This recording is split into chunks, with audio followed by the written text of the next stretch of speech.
All right, good evening, everybody. How are you? I know I can see like 2.5 people right now. So there you go. Hi, Carla. Um, when we first started this a couple of months ago, the intention was really to support, uh, new docs, students who are first kind of entering into this foray of perinatal chiropractic and figuring out how it all works for them. And so there's a lot of stuff to cover. Technique is one of those things that there are so many different areas of technique to get into. And I think it's important that everybody starts off with a similar kind of understanding, and then you can go into more advanced technique specific things as you go from there, right? So for instance, if you are really into SOT and cranial work and you really love the idea of doing a lot of cranial and blocking and all sorts of other things, that stuff is fantastic. I would recommend Marty Rosen, Jeff Malone, teaches cranial for the ICPA now. There are some really great instructors out there. And to be honest, we're not going to be able to cover technique in the same capacity that you'd be able to get in a 2-day class through Dr. Pam Stone or Armand Rossi, or one of the more advanced classes such as, Drew Rubin or Dr. Minardi or James Thompson. There are other classes that are going to span on this, but this will give students and new doctors a really good entry point into how to better understand the technical aspect of what it is that we're doing here.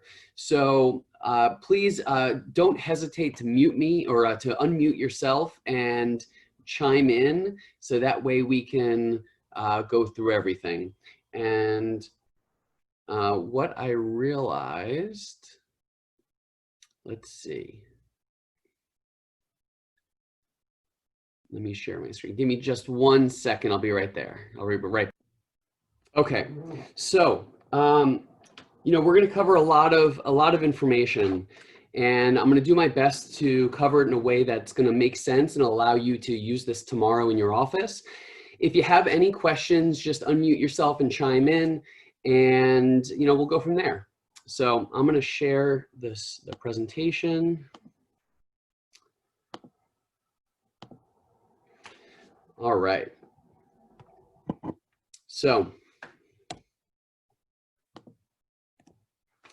a couple of things, I talked about this in the first class that we did about this, is that chiropractic is a three-legged stool. There's the philosophy, the science, and the art. Everybody wants to jump on the art. Everybody wants to get their hands on, right? I mean, I remember in my first quarter of chiropractic school, I was jumping at the bit to get my hands on people, and I went to technique clubs, and I started thrusting into people's spines before I even knew what a spine looked like. It's important that you understand the philosophy and science before you ever get to the art, because the philosophy asks the questions, the science helps validate and expand upon your understanding, and the art is your way of expressing the science and the philosophy to the world, right? So art includes communication, practice management, technique and adjusting. Obviously we're going to cover the latter tonight, but you can't start adjusting subluxations if you don't understand what you're looking for in terms of the analysis. So, we're going to go through some of that. So, but make sure if there's anything that I talk about today that you don't feel like you really have a firm grasp on, that's totally okay. What I want you to do is make sure that you take some time elsewhere to review the philosophy and science, or even email me and we can expand upon it in a future class, right? The second thing is keep it simple, especially when you're starting. There are so many complicated techniques out there that are absolutely amazing. And if you correct subluxations, you're going to help your patients, right? You don't necessarily have to make things so complicated, especially when you're working with this population. I find that a lot of times less is more. I like to tell the story when I was in gosh, maybe second quarter of chiropractic school, we had this normal radiology class. It was taught by Jill Bradshaw, who was previously married to John Grostick, the developer of the orthospinology technique, an upper cervical technique. And she was showing an AP lumbopelvic film. And it was basically like a class of like, all right, well, this is an ilium, this is a sacrum, this is a lumbar vertebra, this is a pedicle, etc. And she showed us this kind of faint radiolucency, right? This black line going straight up the middle, right between the pelvis. And she asked the class, she says, does anybody know what this is? And I thought to myself, oh, I know what this is. And I think to myself, well, how am I going to say it in a way that is worthy of a doctoral student, right? I'm a future chiropractor. I need to be professional. And so I raised my hand. I said, Dr. Bradshaw, that is the intergluteal cleft space. And she stopped and she looked at me and she goes, Ian, it's just the butt crack. And, one of the things that I learned from that is, besides, intergluteal cleft space is not actually a clinical term that anybody uses, and I was just trying to, be fancy, is that you should keep it simple. Right? Start off with the basics of adjusting. If you can correct subluxation and if you can reduce the objective indicators of subluxation in your patients, you are going to help their body better perceive, adapt, heal, respond, coordinate, etc. And you can do a tremendous service to the people in your community if you just correct subluxation. There's plenty of time. You have the rest of your career to expand and further develop your expertise in other areas. So don't let the idea that you don't know everything stop you from starting to put your hands on people and starting to transform their lives, okay? The other thing that I'll say is it's far more important to know where and when to adjust than actually how you apply the thrust, right? A lot of people want to talk about, doing a manual thrust and getting a cavitation, or the drop table, or activator, or static pressure. The truth is that your goal should be reducing objective indicators, right? It doesn't necessarily matter how you apply that thrust. What matters is that you are applying the thrust in the right place at the right time. I always tell my patients there are two ways that we can mess this chiropractic thing up. The first is by adjusting you when you don't need to be adjusted. And the second is not adjusting you when you do need to be adjusted. So my analysis in the office is not about where are you experiencing pain, where are you experiencing discomfort, where do I think the subluxation should be, and it's entirely about what do my objective indicators tell me about this person's neurospinal system, and where and when should I apply the force in order to make that correction. And the reality is, if I do my analysis, I can come up with, I can do a drop table, I can do an activator, I can adjust it manually. And to be honest, very few people really respond differently based on the type of thrust that you do.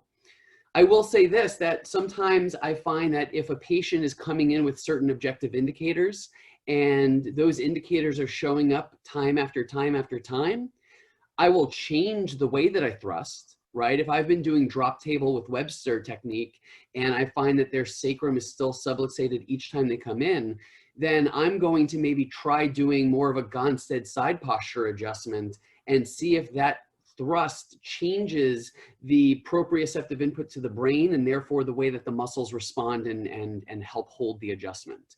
So what you can use this is use this both in terms of understanding your analysis and where and when you can adjust, but also understand that sometimes you can change the way that you adjust to better serve the person if they're not getting the types of results that you're expecting, okay? I think a big part of this is understanding what your role is as a chiropractor.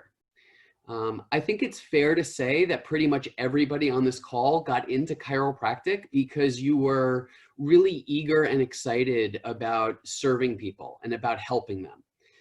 Well, we kind of fall into this trap in chiropractic school because many of us want to help people, but we don't necessarily know how to define chiropractic, right? What is it that we do as chiropractors? And I always find it funny because if you look at a lot of, especially in South Florida, if you drive around and you look at, strip malls, which is where most chiropractors practice in South Florida, and you look at the signage at the top of the building, most of them say chiropractor, right? T-O-R.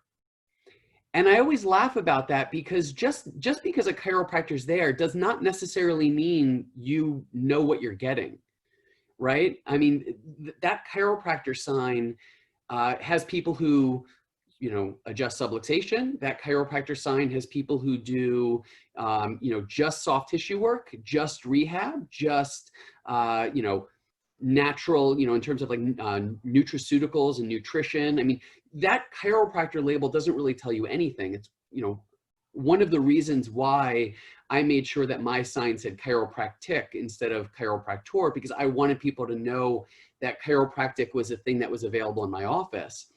But when you're in chiropractic school, you kind of operate from this place of, I really want to serve people. I really want to help people. And you don't necessarily have that defined.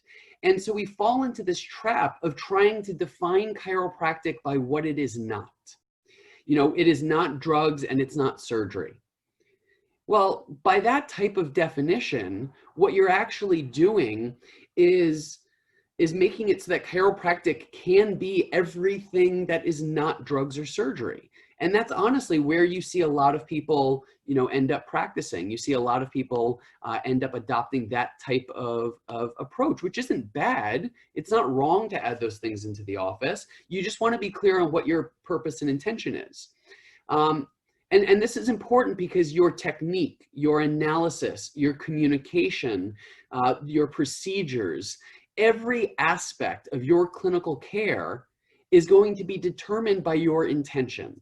Is your intention to reduce subluxation for the purpose of enhanced human expression and we can say all the flowery words? Or is your intention to help people feel better through any natural means? Neither of them are, bad or good or any of that. It's just, what's your intention? What is it that you're trying to do? I bring this up because there are certain techniques that are more suited for natural relief of pain, right? Naturally treating symptoms. And there are other techniques that are completely independent of symptoms whatsoever.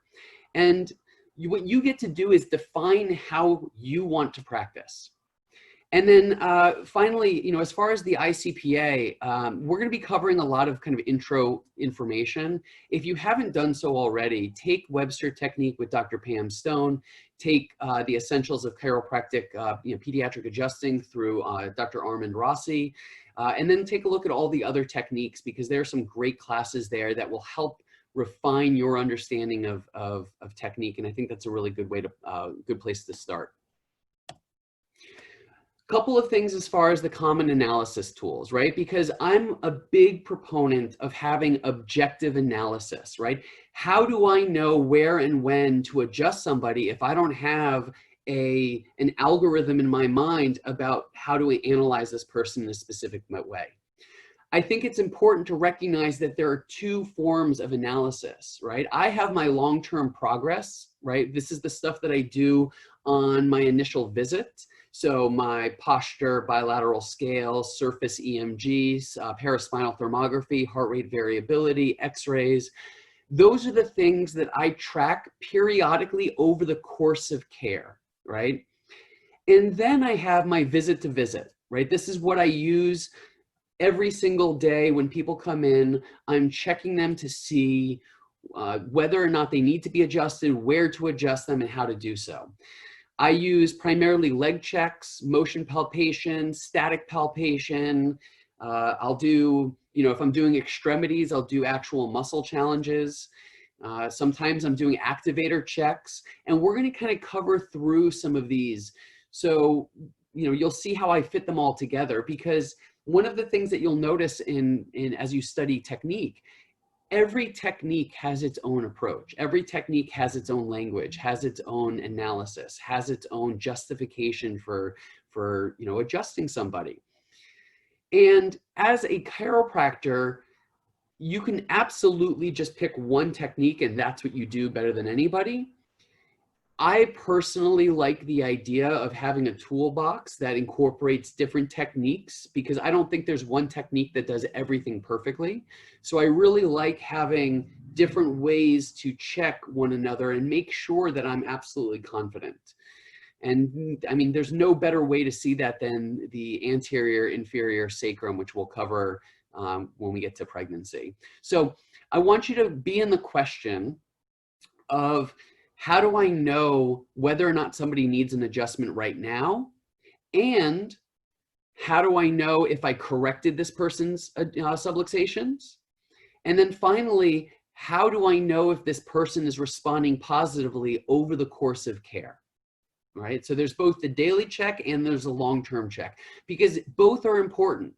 Somebody might need to be adjusted every single visit, but over the course of care, the amount of neurospinal dysfunction is gradually reducing. The severity of the subluxation is gradually reducing. Their body is getting better, their body is healing, and they still may need to be adjusted. Two separate things. So you need to have both a long-term analysis and one for each visit. So we'll talk about that. All right. Before we go in and start with pregnancy, does anybody have any questions right off the bat as far as what we've briefly covered so far? No? Cool. All right. So before we get into all of the pregnancy stuff as far as the adjusting, I think it's really important that we have a simple review of some of the anatomy and physiology in the subluxation. So I'm going to do this quick because we already kind of covered it in the past. Well, first off, one of the things that you can see on that second bullet point down below is that there are certain changes in pregnancy that make a pregnant patient far more susceptible to subluxation, especially in the sacrum and the pelvic girdle, than at any other point in their life. First off, in pregnancy, women or pregnant person gains on average 20 to 40 pounds. That's on average. So 20 to 40 pounds on average. Anybody in practice has had patients who have gained a lot more than that, 80, 90, 100 pounds. So the weight difference from pre-pregnancy to pregnancy can be really significant. That's important because that increase in weight gain puts way more stress on those SI joints.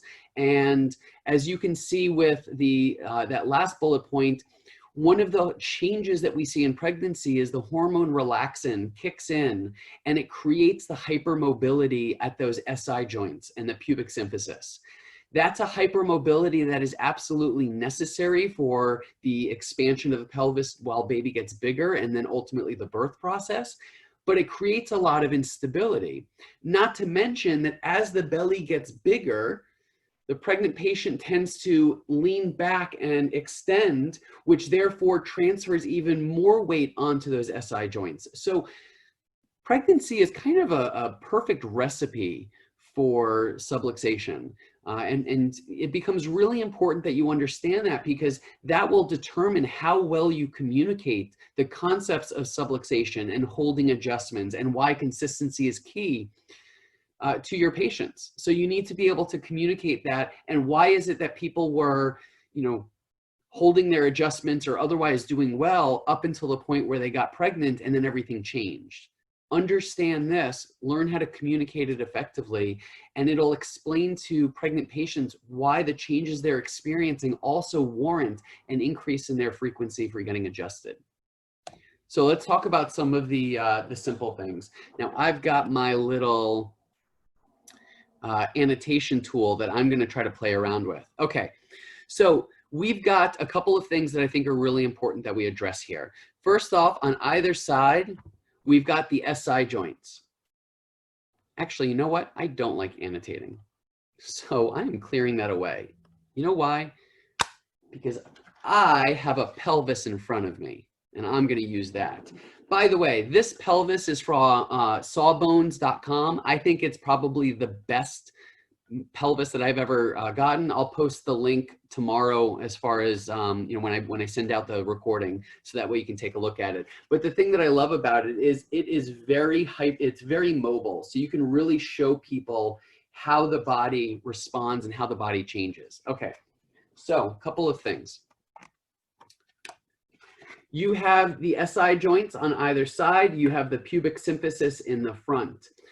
This right here, all of the weight comes crashing down from the upper body, comes crashing down right onto this sacrum. And so these joints, the SI joints, are where that weight is distributed to either side. And these joints are not very, they're relatively flat. I mean, they've got some boniness to it, but they're not overly deep like the acetabulum. And so the thing that holds these together are really the SI, the interosseous ligaments. Those ligaments hold everything together, which basically forces, as the sacrum goes down, it forces it through either side of the ilium, similar to like the capstone or the keystone at the very top of an arch, holds everything in place and distributes the weight across that arch. So this is really important, and these are the ones that are primarily affected by the changes in hormones. So if you have a pelvis that's only moving slightly, and then all of a sudden you get pregnant and your hormones kick in and now it's hypermobile, that's a recipe for where things go wrong. You could also see from the top, from a superior view, you have the pelvic inlet here, and then from the bottom, you've got the outlet here. Okay, now the ischial spine right here is where we talk about in terms of baby's engagement, right? So this is zero, zero engagement, and then it's -1, 2, 3 above, +1, +2, +3, as they lead to crowning and baby really dropping deeper into the pelvis. That's just something that you should, keep an eye out. So this pelvis is really important in the overall weight distribution. When we take a look at the ligaments, on the left, we can see the uterine ligaments from a superior view. So what we're doing is we're looking at this. Here you can see that right there would be the cervix. In the front, here you have the bladder. In the back, you have the rectum. And you've got these ligaments, which you can see in the gray, that extend outward and attach to the inside portion, right, the medial portion. These are the transverse or cardinal ligaments. You've got ligaments that go from here back and attach on either side to the sacrum. These are the uterosacral ligaments. And you also have ligaments that go to the front and attach to the pubic bone. Those are the pubocervical ligaments. These ligaments create the balance in the uterus that allows it to stay right in place. So any shift in the structure of the pelvis is going to exert asymmetrical tension on the cervix, affecting the baby's position, affecting the ability of that cervix to dilate, affecting the ability of baby to exert equal pressure on the cervix. All of that's really important for baby's progress. And so you can see very clearly how if this shape of the pelvis is distorted in any way, how that's going to lead to a situation where it becomes harder for baby to get into an ideal position and for baby to come out. That's why the balance in the pelvis is so important. When you look at it from front, you can also see the round ligament on the picture on the right. The round ligament right here, it goes from the anterouteral portion of the cervix, or from the uterus, and it goes inferior, medial, through the inguinal canal, and it actually attaches to the labia majora. So I usually just tell people it attaches to the pubic area, because let's be real, telling women that we're gonna release something that attaches to your labia is probably not a really good idea. So just keep that in mind. Now, this is a little uterus that somebody nicked. And it's a really good demonstration for how everything is connected, because you have the cervix down here with the pubocervical ligaments, you've got the uterosacral ligaments in the back, and you've got the round ligaments in the front.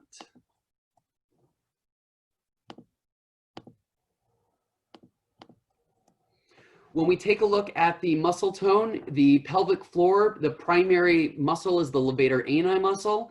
And then on the picture on the right, you can see the psoas attaching from the anterior portion of the vertebral bodies, going behind the uterus through the pelvis and attaching into the hip. The psoas is really important because when that goes into spasm, it restricts the pelvis and it creates hyperextension in the lumbar spine, which certainly affects baby's engagement. This is what a subluxation does, right? So again, think about it from this perspective. You have hypermobility of those interosseous ligaments. You have increased weight gain. You have postural changes where people are leaning back, putting way more pressure on those SI joints than ever before. And you have decades of muscle memory and movement patterns and trauma that have accumulated through this person's life. So it's not really a surprise when pregnant patients come in subluxated in their sacrum. In fact, it's probably the norm given everything that we've, accumulate in terms of our life. And this is what happens. As you can see number A down at the bottom, as the sacrum moves posteriorly, as this happens here, so if we take a look at the pelvis, as this happens here, what it does is it shifts the entire shape of the pelvis, pulling on the uterosacral ligament in the back, and then the uterus, which is anchored to the front via the round ligament and the pubocervical ligament, suddenly gets, torques the uterus in different directions. So the equivalent is if I took a look at here, and then I told somebody that during the subluxation, the pubocervical ligaments can be pulled in one direction. So these two pulled here, and then the uterosacral ligament backwards. That's going to create torque in the uterus that ultimately affects baby's position. Correcting subluxation is not about treating somebody's pain. It's not about helping them feel better. It's not about addressing a symptom or condition. And to be honest, it's not about flipping babies, and it's not about, treating fetal malposition or anything like that. Adjusting subluxations, besides obviously the neurobiomechanical component of it that we've already talked about in previous classes, but in terms of pregnancy, the reason why it's so important is when a person has a subluxation in their sacrum, it is going to completely distort the muscle tone of the pelvis, the uterine tension, and ultimately affect baby's position, the ability of baby to pass through the birth canal, the ability of the whole pelvis to open up. All of these things affect both the experience of the pregnant person as well as the child. Both of those together are going to be compromised as a result of subluxation. So correcting subluxation is worthy and valuable regardless of if the person in front of you has any symptoms at all, okay? Now, let's talk about some of the types of analysis. The one thing I think is pretty cool is when you take a look at the sacrum subluxation, the three major techniques that I use address the sacrum in terms of an anterior inferior sacrum. Now, the cool thing is whether you do a Webster analysis or you're doing Thompson or you're doing Logan, all three are checking for the same thing. And this is how you can use different techniques to confirm and double check one another. So what I personally do is when somebody's laying on the table, and I'll go through my whole flow in a little bit later, but if I'm checking somebody's sacrum, I can use the Webster check where you have them on their belly and you push the bend the knees in flexion and you push the heels into the butt. I can do that and I can feel a resistance on one side. And then I can go back and I can do a Thompson check where I look at the leg length and I expect to see, all right, does this match up with what I just found in Webster? Okay, great. Let me do a Logan check. Does that match up? Great. Let me use an activator pressure check or a challenge to see if those match up. And all of a sudden, you're able to confirm, that this person is subluxated in this manner. So let's talk about the analysis a little bit. First off, as far as the Webster, I already alluded to it. Webster is, simply put, you're going to look at the, basically when the person's prone, you're going to flex, what is that? You're going to flex the knees and try to approximate the butt. If you can do that, right, you should feel that the knees approximate to the butt equally, that they get there equally, that there shouldn't be any abnormal tension, you shouldn't have restriction on one side.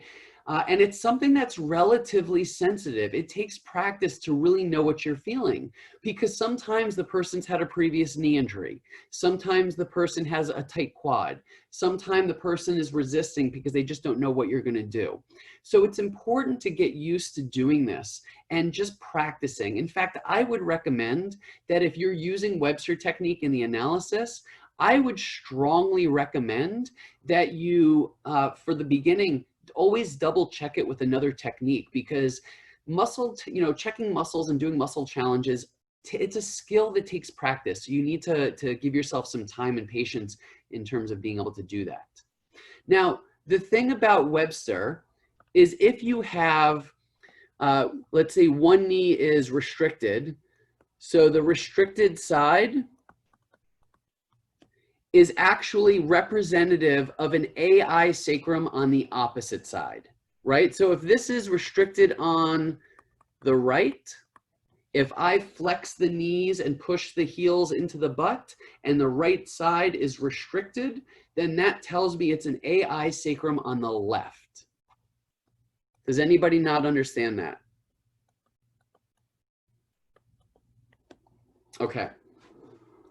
That's the one that I think it tricks people up a little bit, because people used to think, oh, the right's restricted, that means it's a posterior sacrum on the right.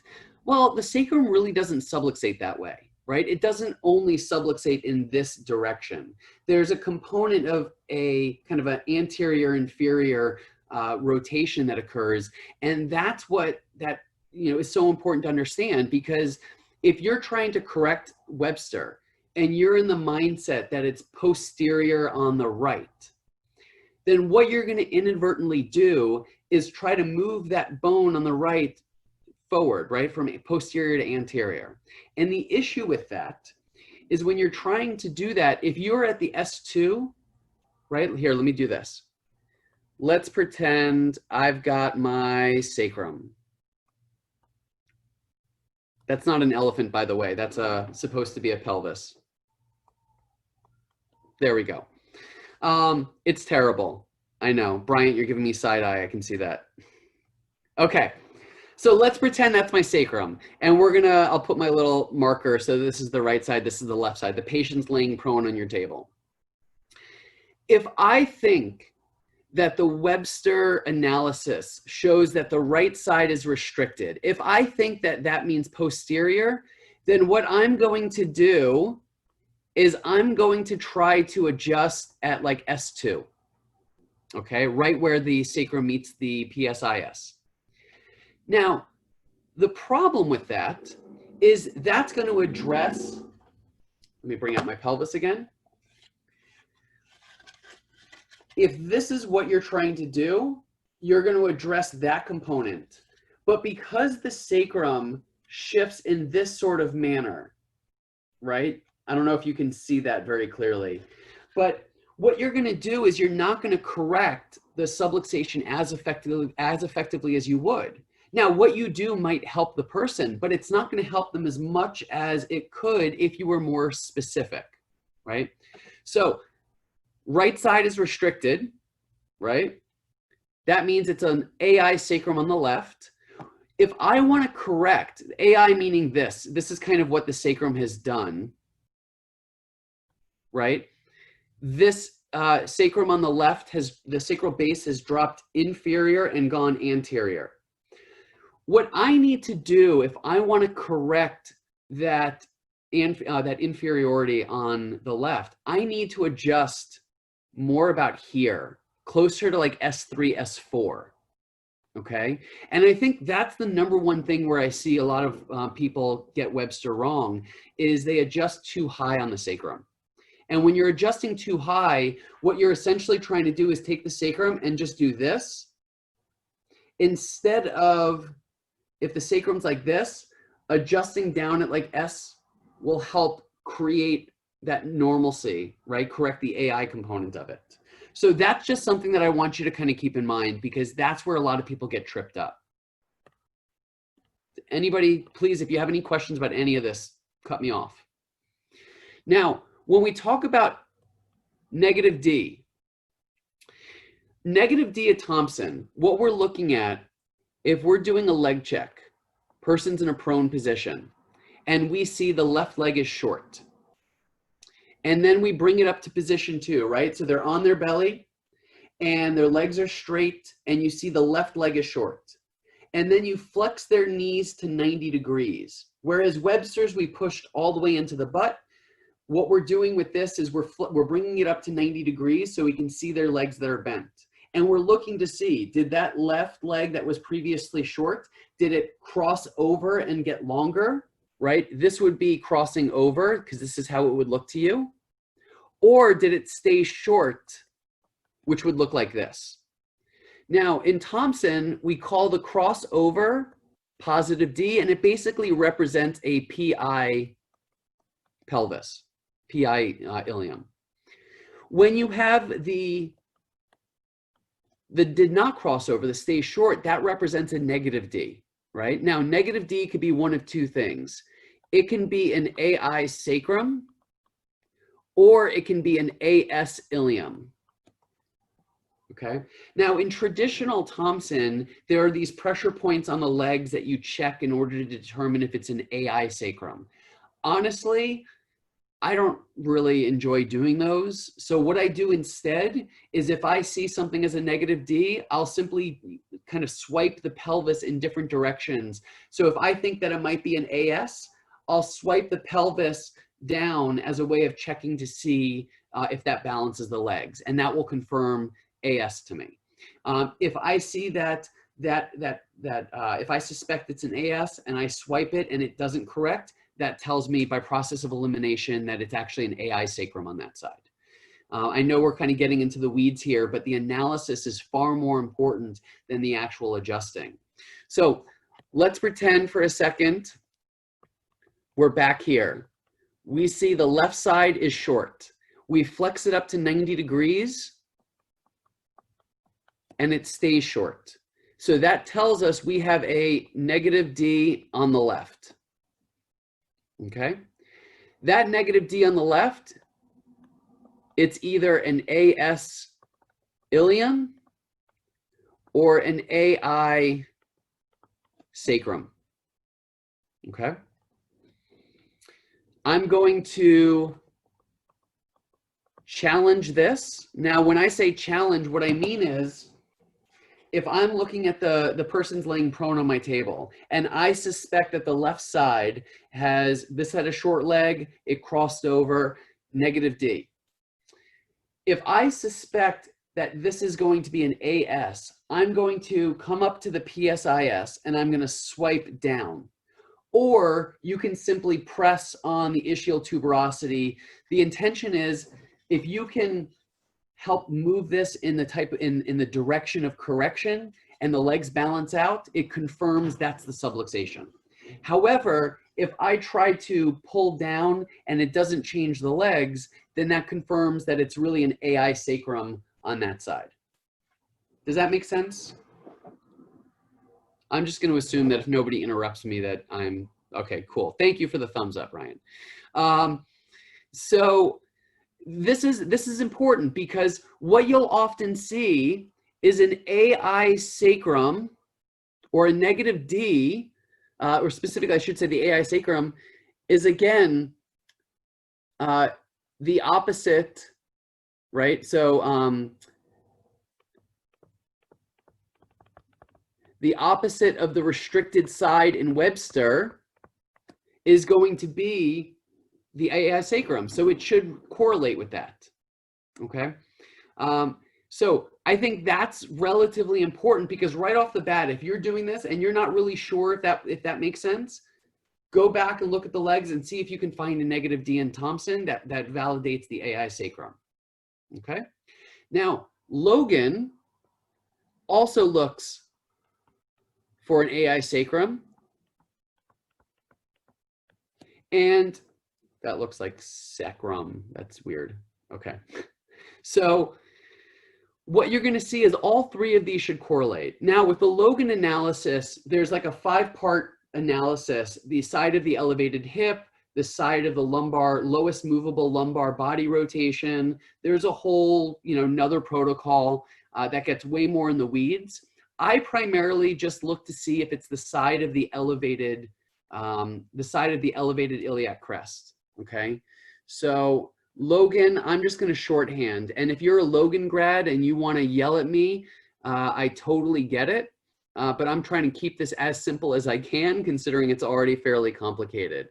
So elevated iliac crest is the way that I personally am going to confirm that that's what we're looking at. And I want to show you why that happens. Let's pretend the left side is going to be anterior inferior. What you're going to see is the anterior inferior is going to push the iliac crest, or push the ilium into an AS position, which is going to make that iliac crest look higher. All right. So just something to keep in mind. Again, the analysis is everything. That's what matters most in terms of this. So I'm happy to come back to this a little bit later if we need to. Let's talk about positioning. This is the table in my office.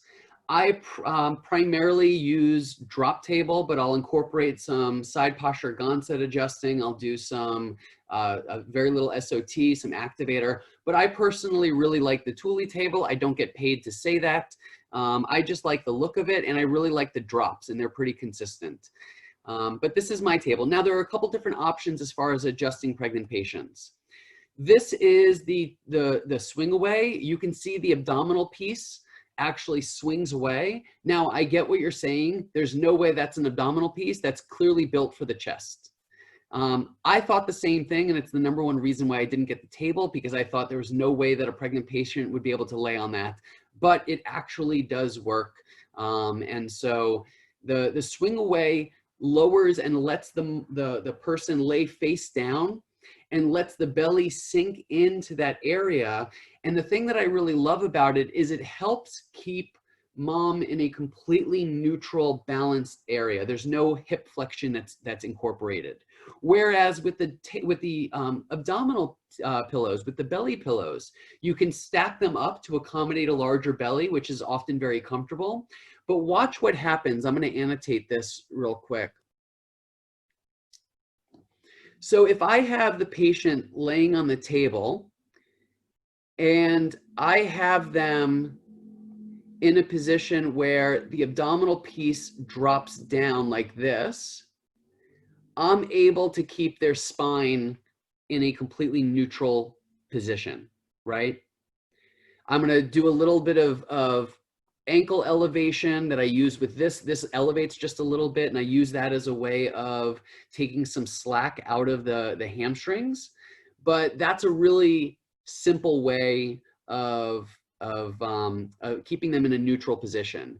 Whereas if I do the pillows, what ultimately happens is I've got the table here and I've got the pillows up here, and the belly fits in there. But now what happens is you end up with like a little bit of, it kind of alters the position of their body. Now, it's not wrong. I mean, I used pregnancy pillows for the first 5 years that I was in practice. They're fantastic. Your patients are going to absolutely love you just for the fact that they're able to lay on their belly. People feel safe with them because they give like a little bit of insulation. Pregnancy pillows are wonderful.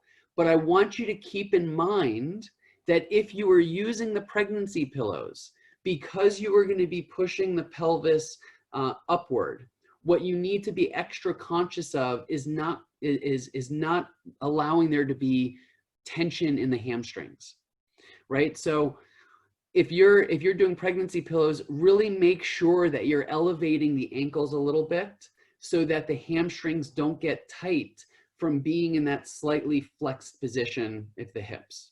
Just something to keep in mind, because that'll allow you to get a better analysis.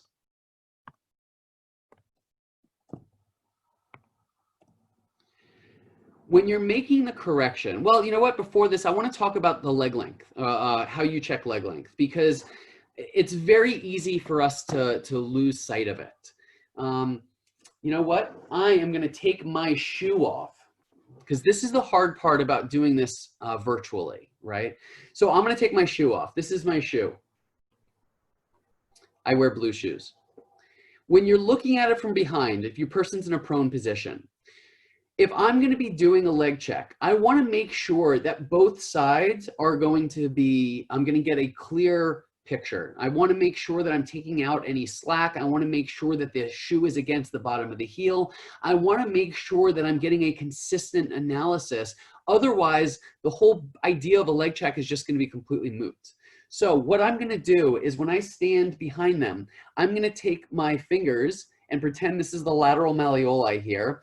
I'm going to take my index and my chiropractic middle finger, or the chiropractic index finger, and I'm going to place them on either side of the lateral malleoli. So the index finger is going to go posterior, the middle finger is going to go anterior, and then I'm going to take the bottom, my thumb, and place it right at the bottom of the heel. Now, I'm not pushing the heel into, or the shoe into the person's foot. I'm gently I'm just taking the slack out. Sometimes when people are wearing shoes, their shoe has a tendency to drop down. And if you're doing leg length analysis, you can't have a shoe that drops down 1/4 of an inch because it's on loose. You need the bottom of the shoe to be up against the heel for you to get a reliable check. So what you want to do is position like this and gently just feed in, just so you're taking the slack out of the shoe, right? And in doing that, then you can help kind of move the shoe in a different position so you can get a clean level. Because some people have really, now I'm taking off both my shoes. Some people have really weird feet where if you look at them, they lay on the table and one foot's like this and the other foot's like this, and their whole body is shifted. You can't do a leg check like this. What you need to do is help position things in a way that's going to get a measurement that's possible, okay? The other thing is you don't want to measure here, right? You can see this wears down over time. What you want to do is measure right here, the welt, right? The part where the sole meets the actual shoe. That's the point. It gives you a nice clean line, right? That allows you to very easily see if one leg is short or when one leg is not. I'm very glad they have not created a way to smell things through virtual learning. Okay. So make sure that you have a really good leg check and that it's reliable, because if you don't, everything's going to be completely out of it. What I do is when the person lays down on the table, I immediately look at their alignment. I look at their shoulders, I look at their hips, I look at their ankles, and I want to make sure everything is in a completely parallel line. If I see that the hips are shifted a little bit, I'll gently ask them to shift their hips back to the center. If I see that their legs are tilted off sides, I'll kind of grab the ankles and I'll just shimmy them just a little bit to get them into a neutral place. Start by making sure the person is positioned properly on the table. Otherwise, your analysis is not going to be reliable. Then do an appropriate leg check and use that information to determine how you're going to analyze and how you're going to adjust the spine.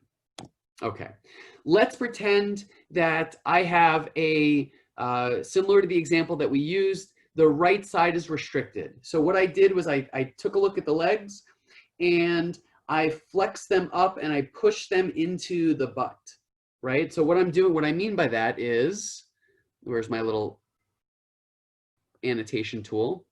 Okay, so in this model, what I'm gonna say is, I'm going to bend the knees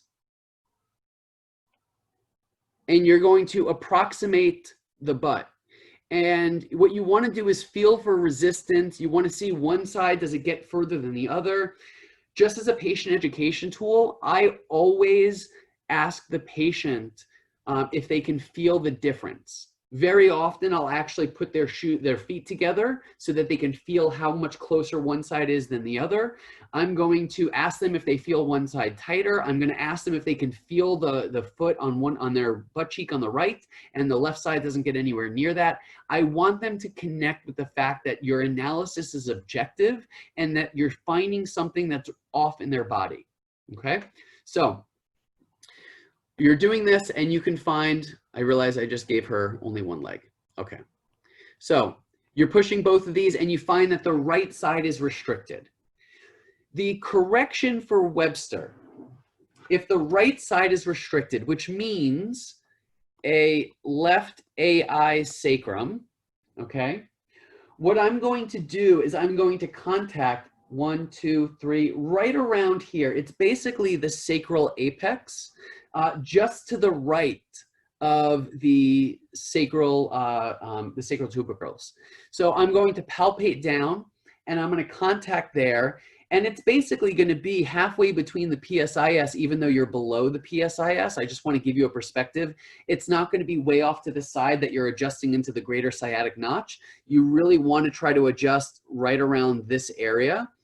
And the adjustment is going to be from posterior to anterior, slightly medial to lateral, and slightly superior to inferior, right? So if you take a look, let me change this.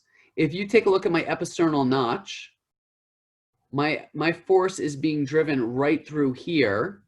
And again, what I need to see is I need to see P to A, medial to lateral, and superior to inferior. Here's why.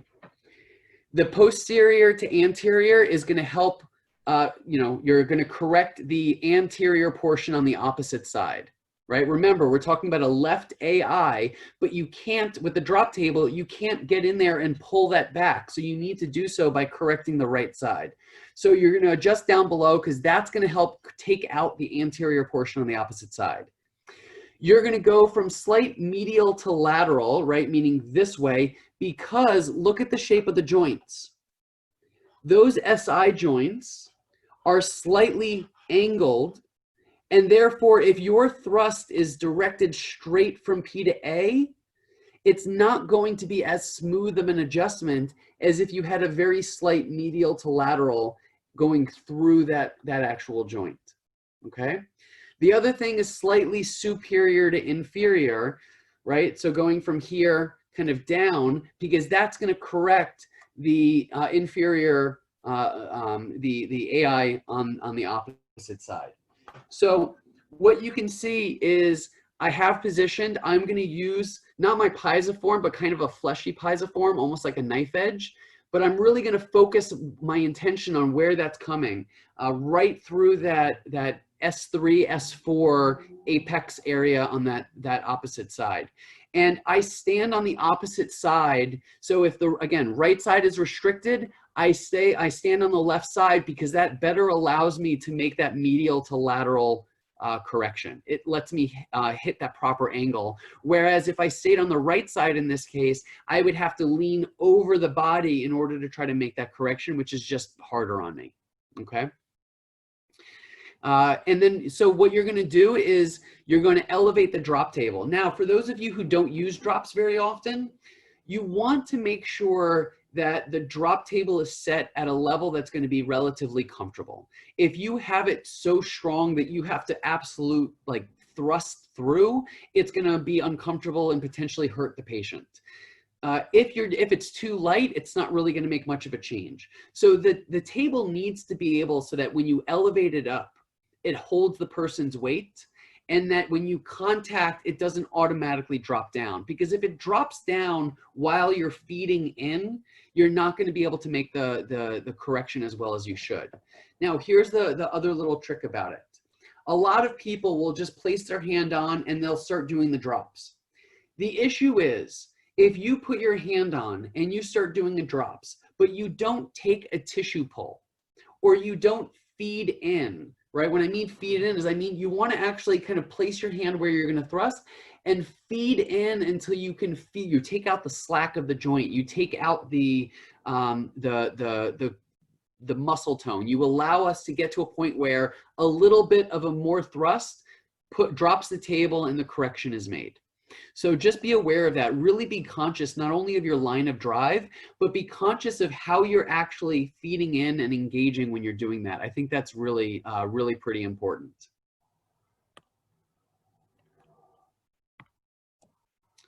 This is a patient that I was adjusting in person. She was in labor.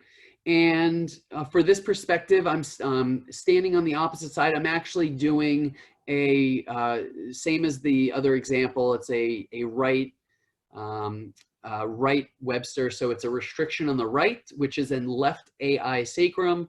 And you can see how I'm on the opposite side and I'm kind of leaning in a superior to inferior direction so that my thrust goes through that joint and you make the appropriate correction. You can also do this with side posture. Now, I know my hand placement looks a little weird, but part of it is my hand is actually on the left side of her sacrum here. So in this case, this would be a left. Let me write this out so that way it's a little bit clearer. Hold on. So in this case, it is a left Webster, which is a right AI sacrum. And what I'm doing is I'm making sure that I'm not rotating and introducing torque into the spine that doesn't belong there. All right. I think this is really important because if you were taught to do side posture by pushing the shoulder as far posterior as possible and letting the hips rock anterior as far as possible, and then you kind of do this general stretch, then you shouldn't be doing that for pregnant patients. Stick with the drop table. Or yeah, stick with that. Because if you're doing side posture in a way that you're introducing torque, what you're actually going to do is put more stress on the uterus, and that's not going to serve your patient. Your patient is already hypermobile. You don't need to introduce a global lumbar roll, you know, $1 million roll type of adjustment in there. What I'm doing in this position is I'm having my patient is her shoulders are stacked vertically, her hips are stacked vertically. I personally support here at the elbow because I want to make sure that I'm not rolling that backward. Okay. Let me back out of there a little bit. So I support there. Now my tension, I'm contacting here and my tension is vertical. I'm actually pushing the elbow superior to traction the pelvis or to traction the spine without pushing it posterior. Okay. And then what I'm going to do is I'm going to roll her entire body forward. So pretend that this is the shoulder and this is the pelvis. Most people are taught to do this. Okay. What we need to do is we need to do this. It feels weird, but you have the patient slide all the way up to the front of the table, all the way up to your edge, right where you are. And you need to do that because if they have a big belly, the belly has to be able to hang off the table when they rotate. So if you don't feel like you've got a good position on a patient, especially if the pregnant patient is bigger than you, then don't do this, right? You really need to have control of their body. I personally contact the elbow, which gives me control of their entire body. I traction inferior to superior. I let their whole body roll forward and I reach over and I contact right here at the SI joint, like S3 on that left side in this case. And my thrust is anterior, posterior to anterior, slightly superior to inferior, just like before. Again, this is a little bit tricky. So if you don't feel confident, then don't do it because there's totally, great ways to correct subluxations without feeling that you're putting yourself or your patient at risk. So just something to keep in mind, but I always want to show this because if you don't have pregnancy pillows or if you don't have a drop table, your patient still deserves to be free of subluxation. It just means you have to be extra conscious of how you do that to not ultimately torque the body, worse than you should. When we talk about PI when we talk about drop table, I'm just going to do like a little Thompson review here. So in this case, it is a positive D on the right. So again, the right leg was short. And then when we brought it up, it went long. So that's the crossover phenomenon. So positive D on the right. I am contacting right here at the inferior portion of the PSIS. My line of drive is going to be medial to lateral again. So it's going to be inferior to superior. It's going to be medial to lateral very slightly, and it's going to be posterior to anterior. And again, if you're talking about a PI, simply put, what you're doing is you're taking the pelvic bone, in this case on the right, you're contacting here, and the thrust is going to be this way, okay?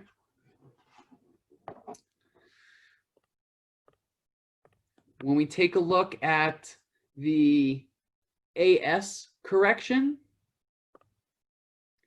this is going to be a negative D on the left. So in this case, it is a short leg that stays short. Okay, so short stays short. That gives us a negative D on the left. And what I did was I simply pressure checked it.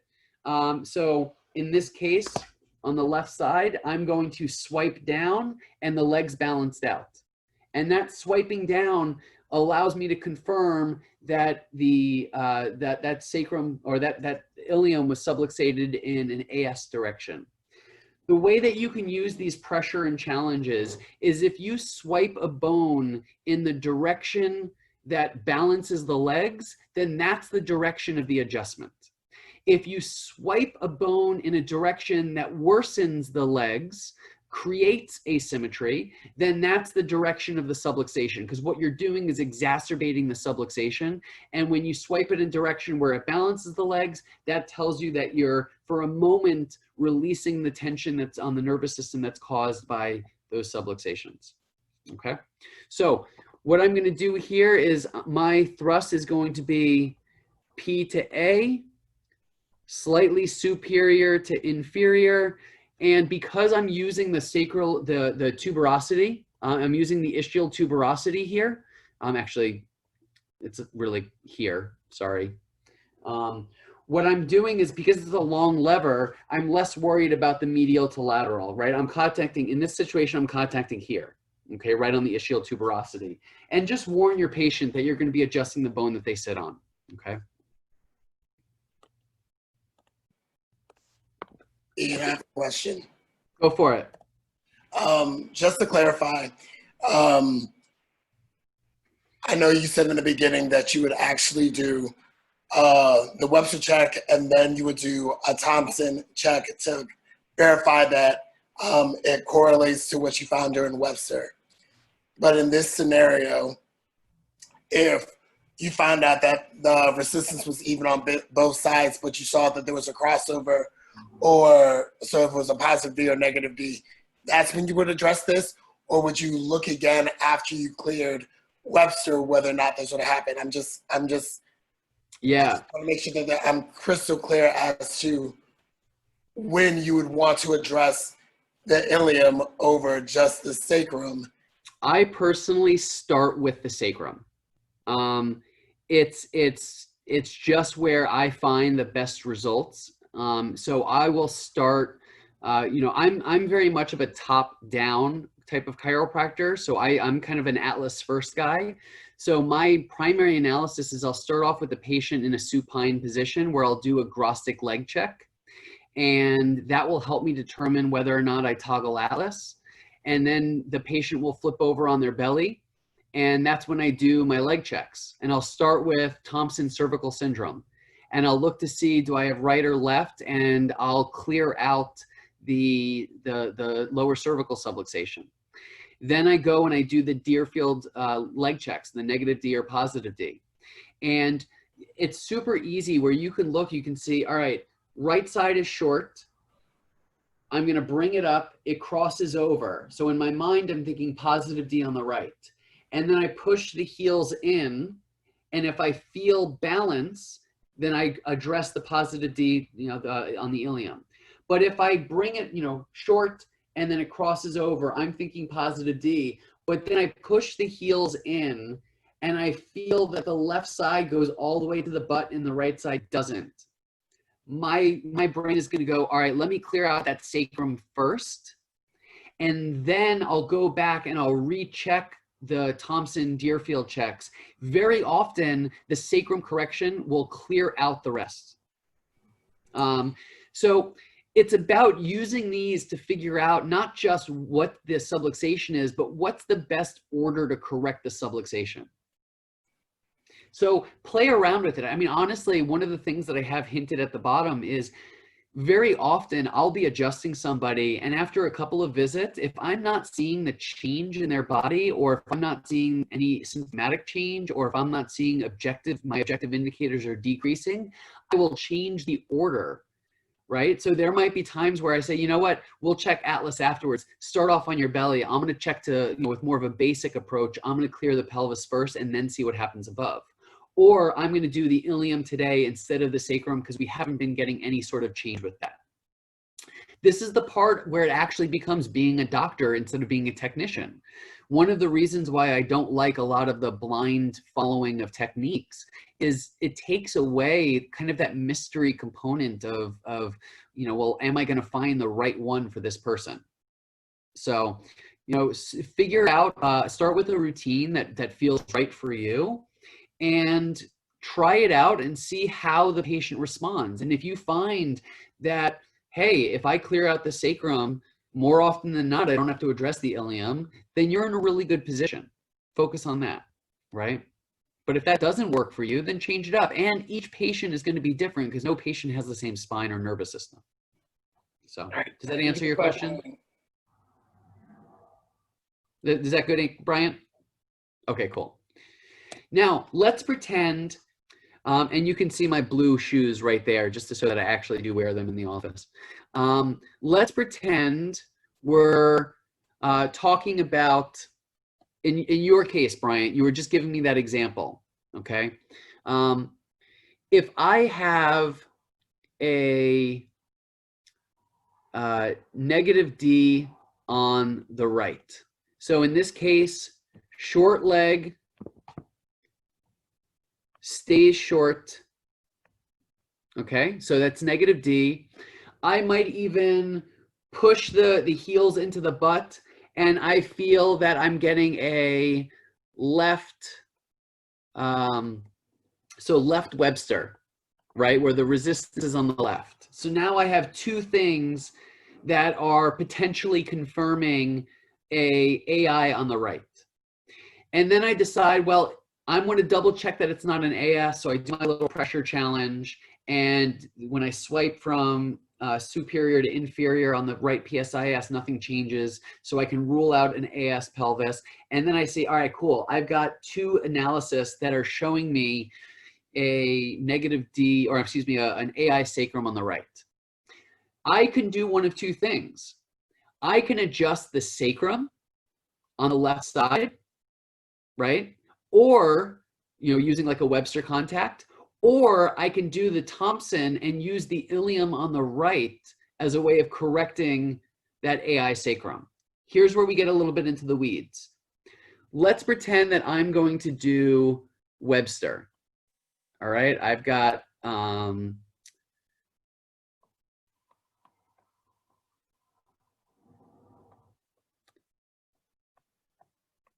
my AI sacrum. In this case, I drew on the wrong side. Here.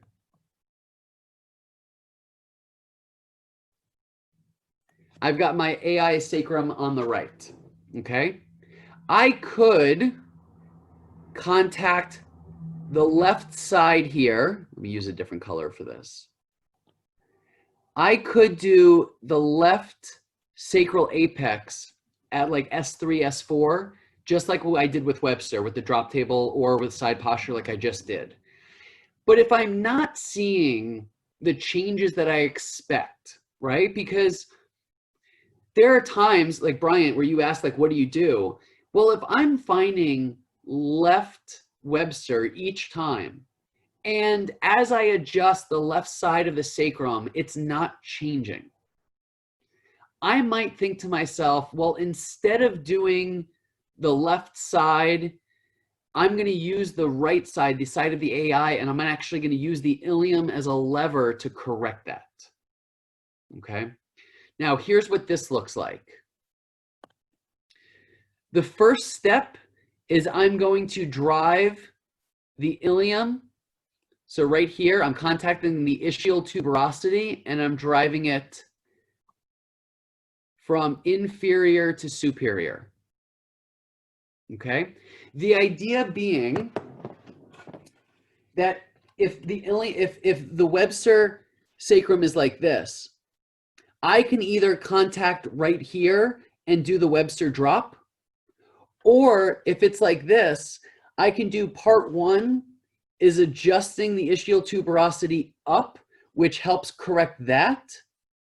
Okay, so again, if this is the subluxation that I'm seeing, I can contact the ischial tuberosity on this side and drive it superior, and you see how that corrects the top of the sacrum.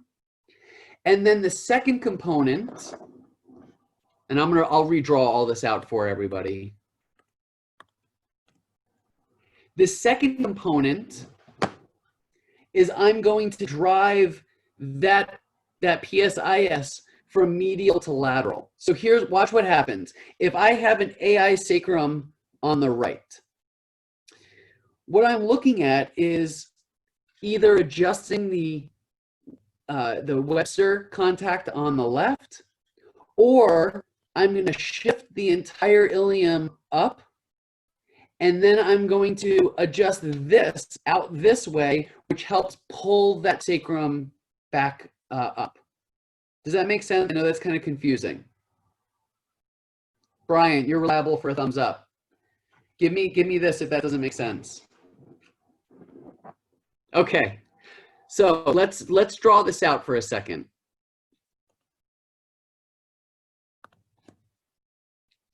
I'm gonna do a little bit.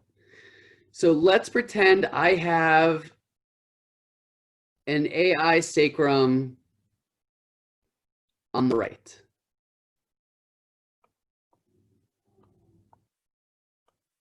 Okay, so this is an AI on the right, which we already talked about was a negative D on the right and a left Webster. We're good so far? Okay.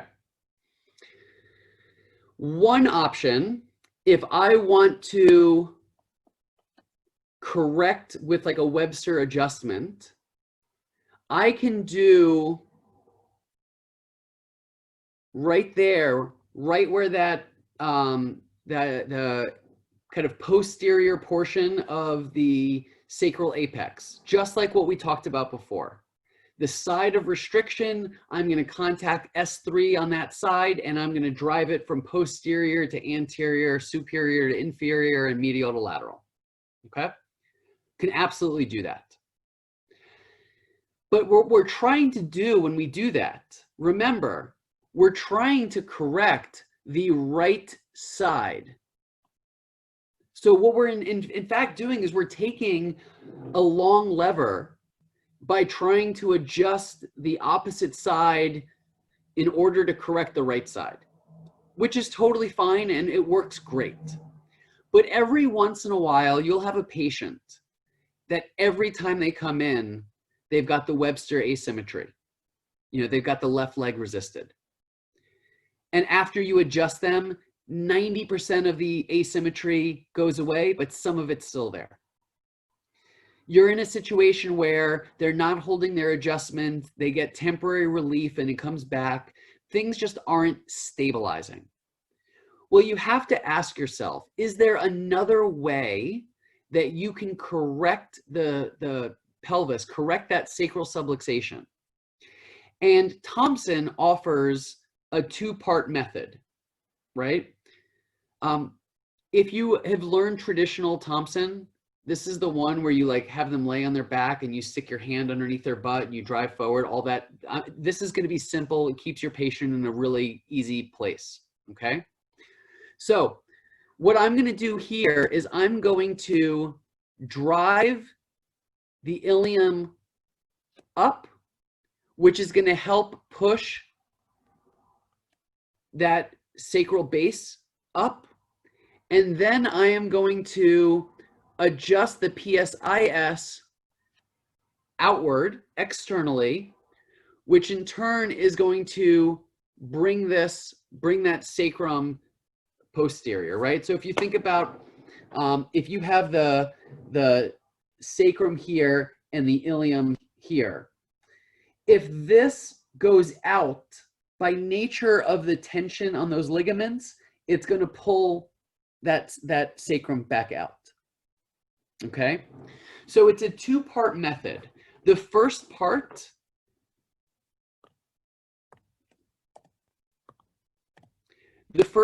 is I'm going to contact the ischial tuberosity, and I'm going to drive this bone inferior to superior. The next part is I'm going to contact the PSIS, and I'm going to adjust it from medial to lateral. And in doing that, what I'm doing is a two-step process that corrects the AI sacrum on the right. Okay?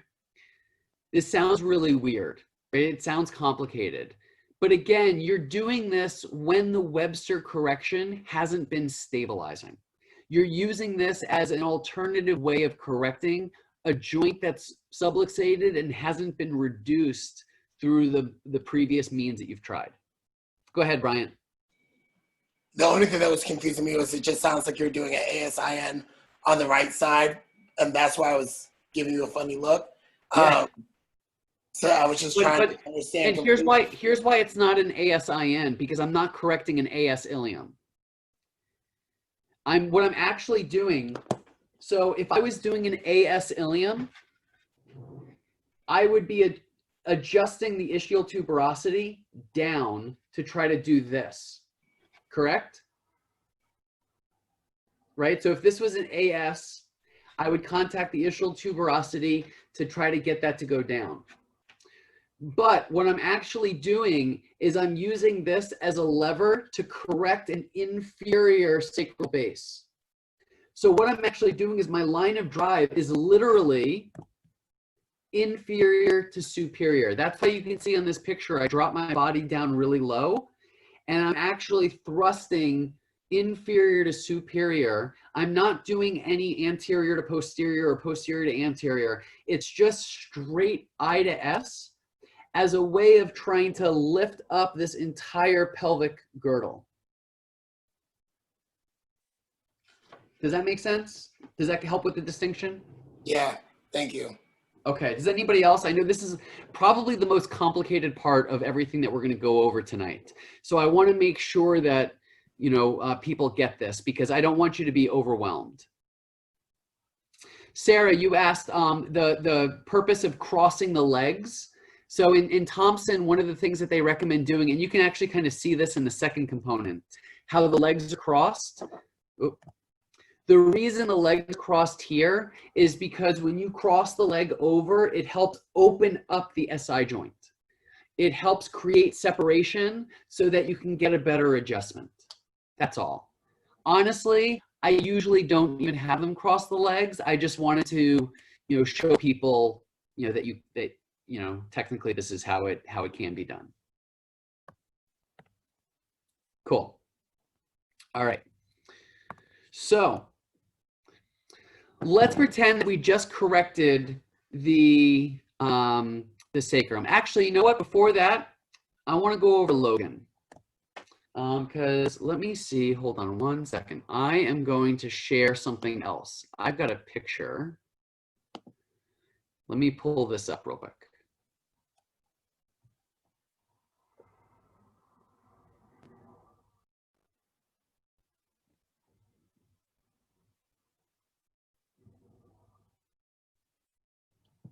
Okay. So I'm assuming everybody can see this. What we're looking at here is the sacrotuberous ligament. So we've got the PSIS right here. We've got the ischial tuberosity right here, the bone that we sit on. We've got the S1, 2, 3, 4, 5, and then the coccyx right here, okay? The sacrotuberous ligament extends from the sacrum and it goes all the way down, and we're talking about this ligament right here. I'm gonna clear all this out. So this is the ligament that we're talking about here. Okay, all of this. That sacrotuberous ligament, by the way, is probably one of the best adjustments that you can do to a mom in labor, especially if you happen to be allowed in the hospital and they've already had an epidural and they can't get up and move around. You can have them roll over on their side and contact that sacrotuberous ligament, and it makes a tremendous correction, especially in terms of the birth process. In fact, Dr. Nina, my associate, went to her first labor. We were actually in the middle of COVID, and the director of the hospital allowed us to come in and gave us special permission. And this mom was in labor for 24 hours. She was stuck at 4 centimeters. Nothing was changing. And Dr. Nina, she had already had the epidural, I believe. Dr. Nina adjusted her, had her roll on her side, released the sacrotuberous ligaments, and like an hour and a half later, she was at 9.5 centimeters. And then like an hour after that, she gave birth vaginally. And so sacrotuberous ligament is probably one of the most powerful ones, because this is also a way of correcting the same AI sacrum, okay?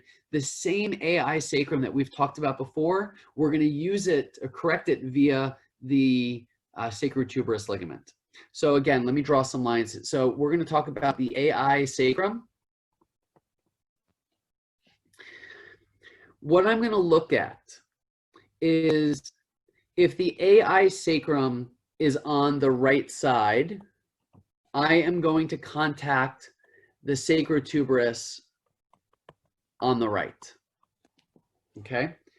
This is basically Logan technique. What you're gonna do is contact this bone or this ligament, and you're gonna contact it halfway between the sacrum and halfway between the ischial tuberosity. So right about here. Now the line of drive is weird because you're going to do the line of drive. It's going to be inferior to superior. It's going to be medial to lateral, and it's going to be anterior to posterior, which this is by far the most important thing to remember. Now you might be asking, how in the world are you supposed to contact the sacrotuberous ligament from anterior to posterior? And no, the answer is not to shove your finger up their butt. That is not what you were doing here. What you were trying to do is get underneath the sacrotuberous ligament and lift it up. So here's what I want to show you. In this example, the sacrotuberous ligament would be right here. What I'm going to do is I'm going to tell them I'm contacting a ligament that crosses your butt cheek. And we can use that ligament as a lever to correct the entire structure of your pelvis. And so what you're going to do is you're going to palpate for the sacrum, and then you're going to come down and palpate for the ischial tuberosity, and there you have your line. And then what you're going to do is come about halfway. Now, here's the trick, right? So again, in this example, the sacrotuberous ligament is right here, because that's the sacrospinous. This is the sacrotuberous ligament. What I'm going to do is I'm going to come here, and I'm going to lift it up. So I'm going to get to that sacrotuberous ligament, and then I'm going to drop my elbow, which is going to help lift that ligament from the anterior to posterior direction.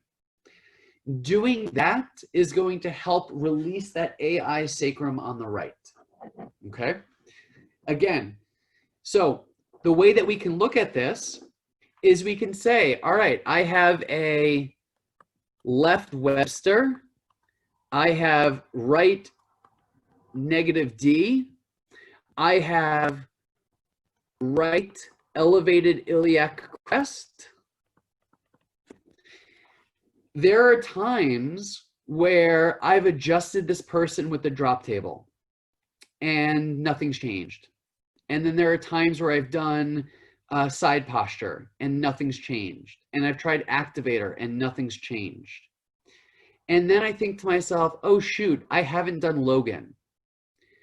And I sit there and I hold the pressure. I contact that sacrotuberous ligament. I drop my elbow. I hold it.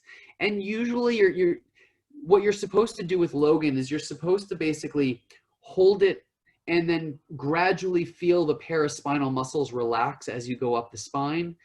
You're also technically supposed to start off with a line of drive here and then gradually direct it into an upward position, right? So you start off more medial to lateral, and then you become more inferior to superior as those paraspinal muscles relax. But what I tend to find is when I do this Logan adjustment and I release the sacrotuberous ligament, it is insane. Not only that the legs balance and the iliac crest drops and the Webster analysis is gone, everything clears out, but I'll often get the adjustment to hold better, right? Where they don't need to be adjusted. So I'm not telling you to do this as your primary approach, but if you have it in the back of your mind, it becomes a really powerful tool for the patient that hasn't responded as well, or the patient who can't be adjusted with drop table or side posture based on their limitation, i.e., if they're in the birth tub and you're trying to adjust them, during a home birth. It's a lot easier to get in and contact the sacrotuberous ligament and release that rather than trying to get them out of the tub and onto a table. So just keep that in the back of your mind. I always like to point that out also. All right, let me.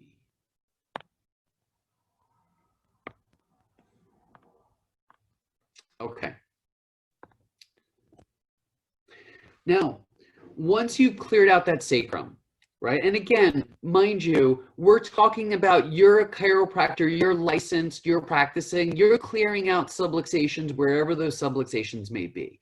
If you needed to toggle atlas, toggle atlas. If you needed to clear out the upper thoracics, clear, whatever it is that your objective analysis showed you need to do it, okay?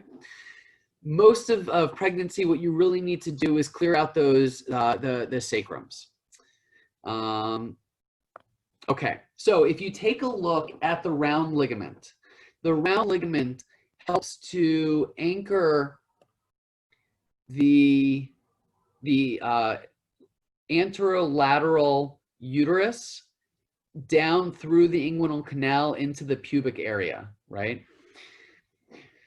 As baby gets bigger, this ligament is stretched more than it otherwise, happens, right? So think about this. If you're talking about a uterus that is normally the size of a fist, these ligaments are really short and they don't really create much tension. But as this uterus gets bigger and bigger, these round ligaments all of a sudden get tauter and tauter, tighter and tighter. I don't even think tauter is a word. But they gradually get tighter and tighter. And so after you correct the subluxation, we want to release the round ligament so that the residual tension in the uterus can also be released. Otherwise, you end up in a situation where you clear out the bony component of the subluxation, but the soft tissue sequela, the ligamentous and the muscle tone, gradually stays there, which doesn't help baby have more room. Now, the way that you do this, I think this is really important. The round ligament is the same side as the AI sacrum.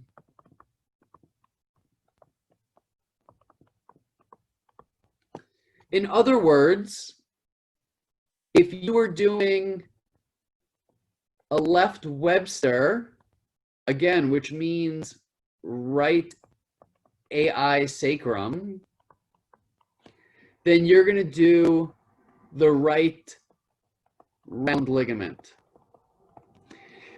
What a lot of people do with Webster's is if they primarily adjust the Webster, using the Webster contact, then they're going to just say you're doing a round ligament on the side opposite of Webster, right? So if I'm doing left Webster, then I'm just going to do right round ligament. That's totally fine if that's the way you need to frame it for yourself, right? Round ligament opposite the side of Webster. But if you're using the other techniques to confirm, then you just want to understand, what does that left Webster actually mean? What does that Webster analysis actually mean? Just so you can properly, put things into context for yourself. Okay.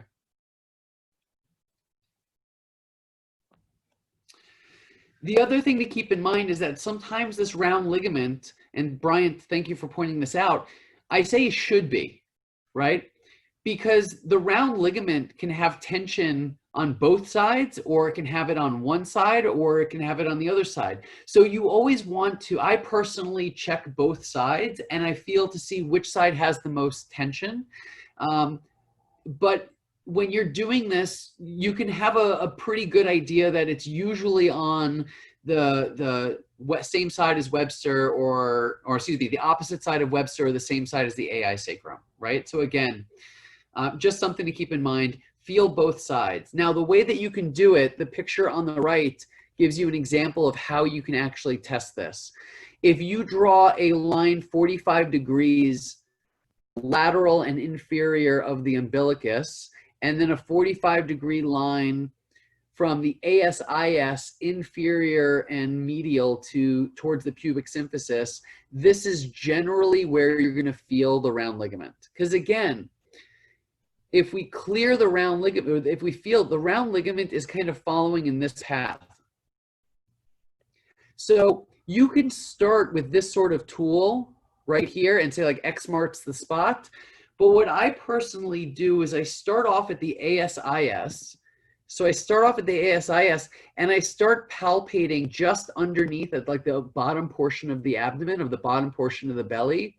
And gradually you'll feel, it almost feels like there's a rope underneath a couple of blankets. It's going to feel round and elongated. It goes up towards the anterolateral portion of the uterus. And so you need to keep that in the back of your mind, because you want to start palpating. Now, personally, I usually don't bother checking regularly until around 30 weeks. I don't find that it's super reliable until about that time. I find that, baby needs to get to a certain size in order for you to really palpate. And that's particularly relevant for women who already have some adipose tissue on their abdomen. If somebody is very thin, you may be able to feel that round ligament a little bit sooner. So you can start whenever you want. And the more sensitive you can get your hands, the better. But I usually start reliably doing it when women get to about 30 weeks, okay? So I just want to review this because I think this is really important. It is round ligament, typically same side as AI sacrum. You could also say round ligament is typically opposite Webster. However you need to frame it so that you get it right, do that for yourself. But again, when you understand the science of the biomechanics of the subluxation, you can visualize what this looks like and make sense of it, even if you don't remember the terminology, okay? So just keep that in the back of your mind. Let's see. Sarah asked, would checking the round ligament have any validity with PMS symptoms since there's no baby in there? I think the main thing that you might have a hard time doing is palpating any tension, because the tension in the round ligament comes from the uterus being pulled by the uterosacral ligament as the uterus expands. So as the uterus expands, the subluxation in the pelvis creates adverse tension that then pulls on one side. That's why one side is tighter than the other, right? Because you can, and that's actually a great, thank you for asking that question, because you can imagine a situation where both sides of the round ligament were getting, we're getting tighter. So think about this, is if I had a, where's my annotation? Hold on. Let's pretend I have my uterus right here, okay? I have a small uterus, okay? I'm gonna draw that in. And my small uterus has very small round ligaments. There's not a lot of tension. As my uterus grows and it starts getting bigger and bigger, now you're going to have much tighter round ligaments. But if the pelvis is balanced, if the pelvis is unsubluxated, and that uterus is growing symmetrically because there's no adverse tension from any of the other pelvic ligaments, then those round ligaments might be equally tight. You get the asymmetry from the subluxation pulling on one side more than the other. So keep that in the back of your mind. It's possible for people to have tightness on both sides. And it's worthwhile to release that tension if it's there. But I think as far as the question about PMS, it's possible you might be able to palpate it. I typically don't bother because of, if you don't have a lot of tension in the uterus from it expanding, it's probably unlikely that that's really significant. That being said, I will tell you that if you have really bad PMS symptoms, I often find that the sacral subluxation creates worse periods because the period is about the uterus contracting to help slough off the inner lining of the uterus. And if you don't think I take every advantage of saying the word slough off when I talk about the cycle, I absolutely do, because it's one of my favorite things to say. But as that inner uterus sloughs off, it does so by the uterus actually contracting, no different than the contractions of labor. And so if the pelvis is subluxated and you have abnormal nerve information going to the uterus and back up to the brain, if you have ligamentous rotation or adverse ligamentous tension pulling on that uterus, that uterus will not be able to contract as well as it should. It won't be able to slough off that inner lining as efficiently as it should. And so it makes sense that you're going to have bloating and cramping and discomfort more than you otherwise would expect in a period. So that's, honestly, I'm fairly certain my wife married me because we got rid of her cramps. She used to take Advil the night before every single period, and we started adjusting her, and her cramps went away to the point where she didn't really, wasn't really bothered by, her period.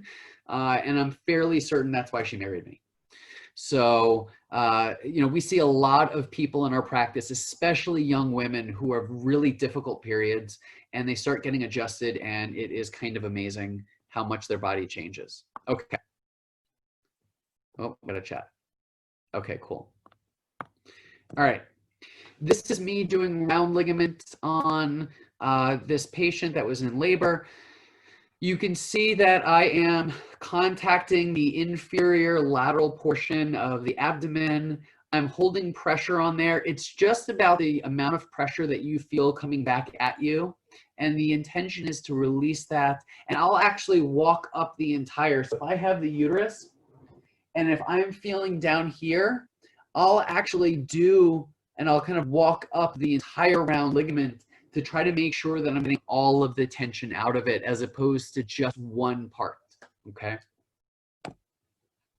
Now let's talk about activator checks, because when we talk about coccyx and pubic bone, I think these are the primary subluxations that non-perinatal chiropractors typically miss, okay? First things first. With activator checks, you start with the legs balanced. So you've already done all the Webster, all of the AS, all of the PI, all of that stuff. You've cleared out their cervical syndrome. You've done all that stuff to a point where the person's laying prone on the table and their legs are perfectly balanced. Here's the deal. You have them squeeze their butt together, and that checks coccyx. You have them squeeze their knees together, and that checks their pubic bone. If you have them do one of those movements and a leg gets short, that tells you that that bone is involved, right? So you have them squeeze the butt together and the leg draws short, you know it's a coccyx involvement. If you have them squeeze their knees together and their leg draws short, that tells you that there's a pubic bone. Now, when you bring it up, when you bring the legs up, once you get that short leg and you bring it up to position 2, right? You flex the knees to 90 degrees and you look to see, does it cross over or does it not?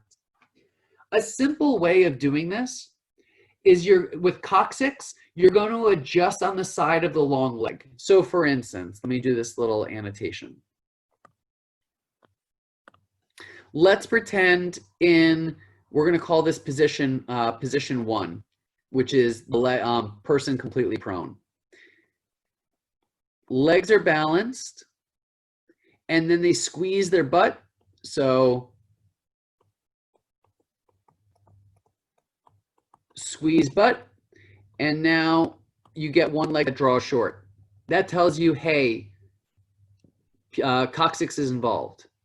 And then you bring them up to position 2. This is where you bring them up to 90 degrees, right? So position 2.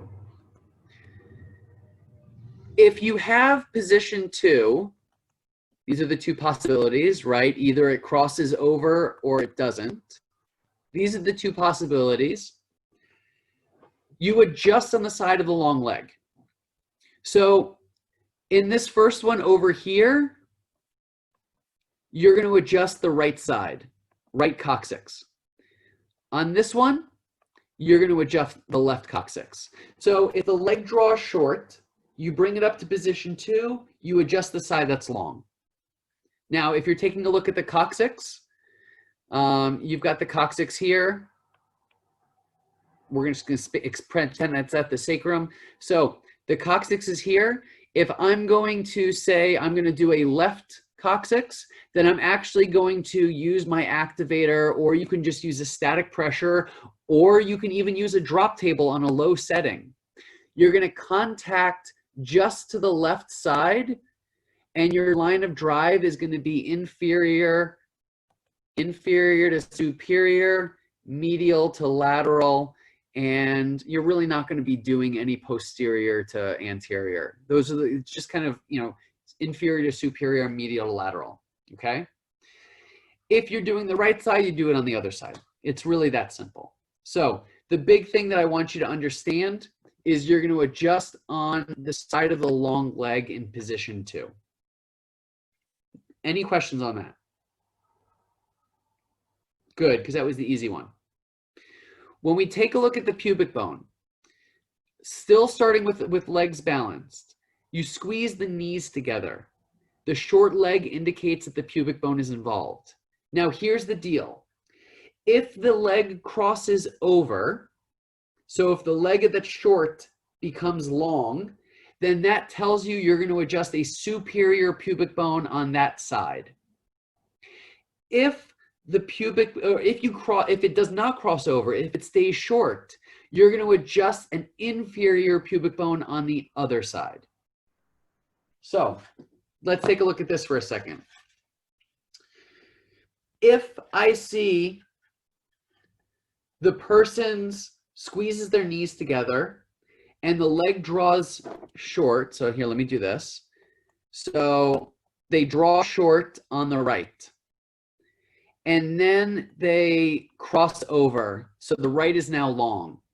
That tells me it's a superior pubic bone on the right. So what I'm going to do is have them flip over, and I'm going to contact just the superior portion of the pubic bone, and I'm going to adjust superior to inferior using a drop table on a very low setting or an activator, okay? Or if you have to, you can even do like a static hold, okay? If it stays short, so this would be a superior on same side. If it crosses, if it stays short, I'm still going to adjust the left side because that's the side that stays long, or that's the side that's long in position 2, but I'm going to do an inferior. So let's pretend in this example, right side was short. I bring it up to position 2, it stays short. That tells me that it's an inferior pubic bone on the left. So this is what's happened here. I'm going to palpate for the pubic bone. I'm going to come down to the bottom and I'm going to adjust from inferior to superior. It's a little complicated, but if you can remember that, notice in both situations, by the way, it is the same, it's the same pelvic subluxation, or it's the same pubic subluxation. It just determines whether you push the superior side down or the inferior side up. It's all about what lever you're taking, okay? The other thing to consider, and this is probably something that most people forget about, is that if you have a Webster subluxation, you're doing Webster analysis and you find that Webster is, the legs are restricted on the left, the opposite side is going to have an anterior pubic bone. So watch this, right? If I'm taking a look here at my pelvis, and I'm pushing the legs in. This is my left side. This is my right side. I'm pushing the legs in and the left side is restricted. Okay, so I have an AI sacrum on the right. If the left side is restricted, I know that this has happened, right? And watch what happens down here at the pubic bone. The opposite side goes anterior. Okay? So anterior pubic bone is the opposite side of Webster. Just something to double check. If you find that somebody needs a pubic adjustment, in addition to doing the inferior superior, make sure you address that anterior component as well. Okay.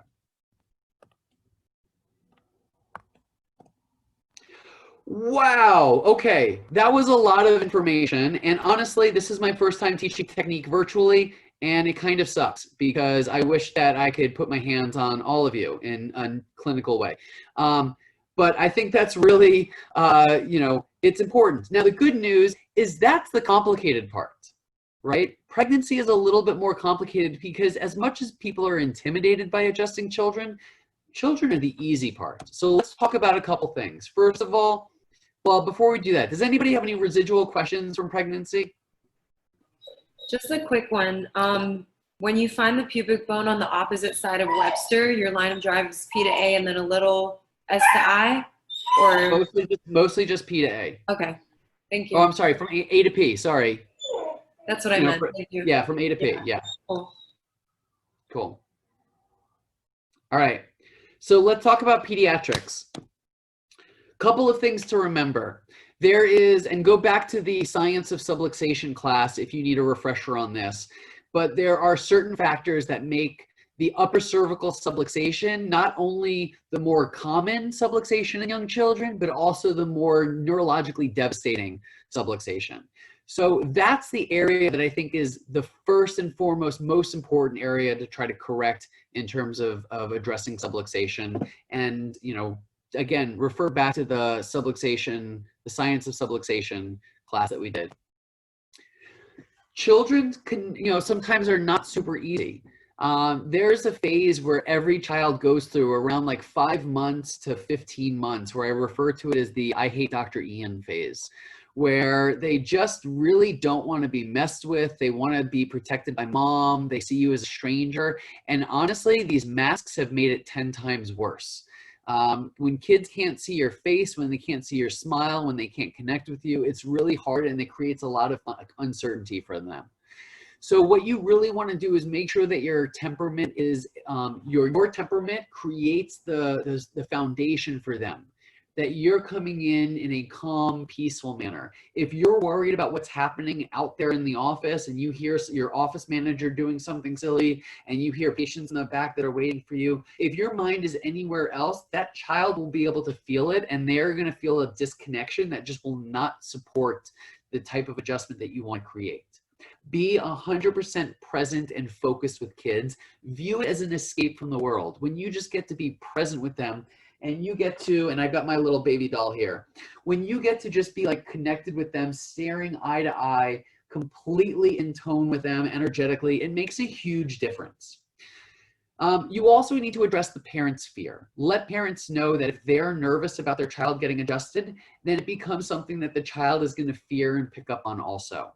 One of the reasons why I love using my activator when I adjust children is because it gives the parents a sense of exactly what it is that you're going to do.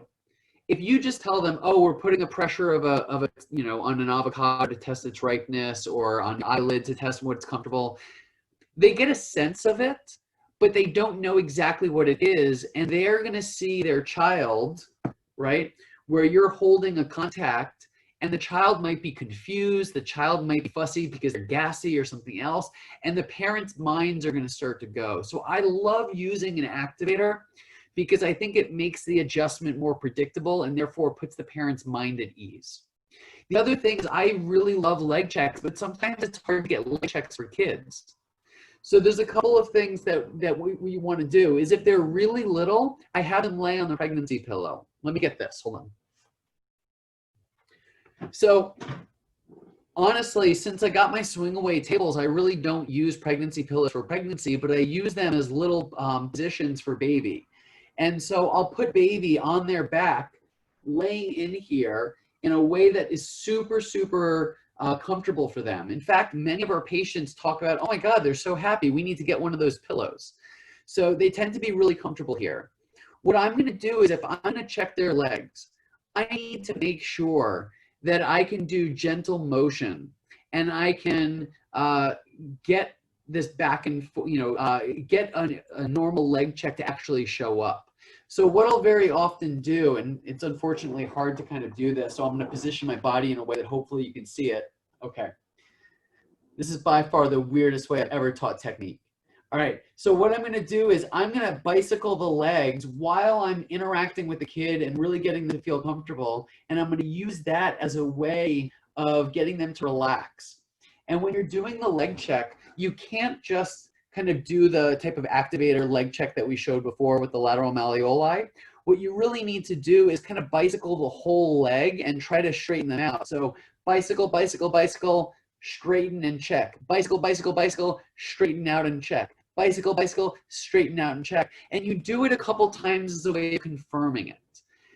You're not always going to get a clear leg check every single time. So you kind of have to take the average of the different leg checks that you're doing. Okay, just something to keep in mind. Bryant, you asked how young do you use the activator on? I prefer to use it on kids when they get old enough that they start to move around a little bit. Or if a child is really fussy and cranky, where I want to just get in and get out and do the adjustment very quickly, I'll use it on younger kids. If I do it on really young kids, I make sure obviously the setting is on the absolute lowest. Now, if you're using an activator, remember, activator 2 is the one that has like the infinite adjusting, because you can change the tension on it from almost no thrust to very heavy thrust. If you're doing an activator 4, the one that's got those different settings, those are harder to use on kids because the lowest setting is still too strong for young children. So if you're doing that with like an activator 4, make sure you're doing the contact, make sure you're doing the adjustment through your finger, so that way you can minimize or soften some of that force. Yeah, but I use my activator 2 on children of all ages. If I'm using it on really little ones, which is not super common, I'm going to make sure that the settings are on the absolute lowest, and I'll feel it on my hand first. But you can do it on young babies if you need to. But again, usually that's reserved for if babies are really fussy or really cranky. Okay. So as far as how you're correcting these subluxations, you can do it on the pillow. When the kid gets a little bit older, usually at the point where they're sitting up on their own, around 6 months, that's when I'll have them actually sit on mom's lap or dad's lap, and I will kind of interact with them that way and get my leg check and do the things that I need to do to really check them that way. Then what I can often do is I'll have them lay on top of mom or dad, laying chest to chest, And that way I can get my analysis while they have that sense of safety of being held by mom. Everything that you want to do is about making sure that the child is comfortable and that you can still get the appropriate analysis.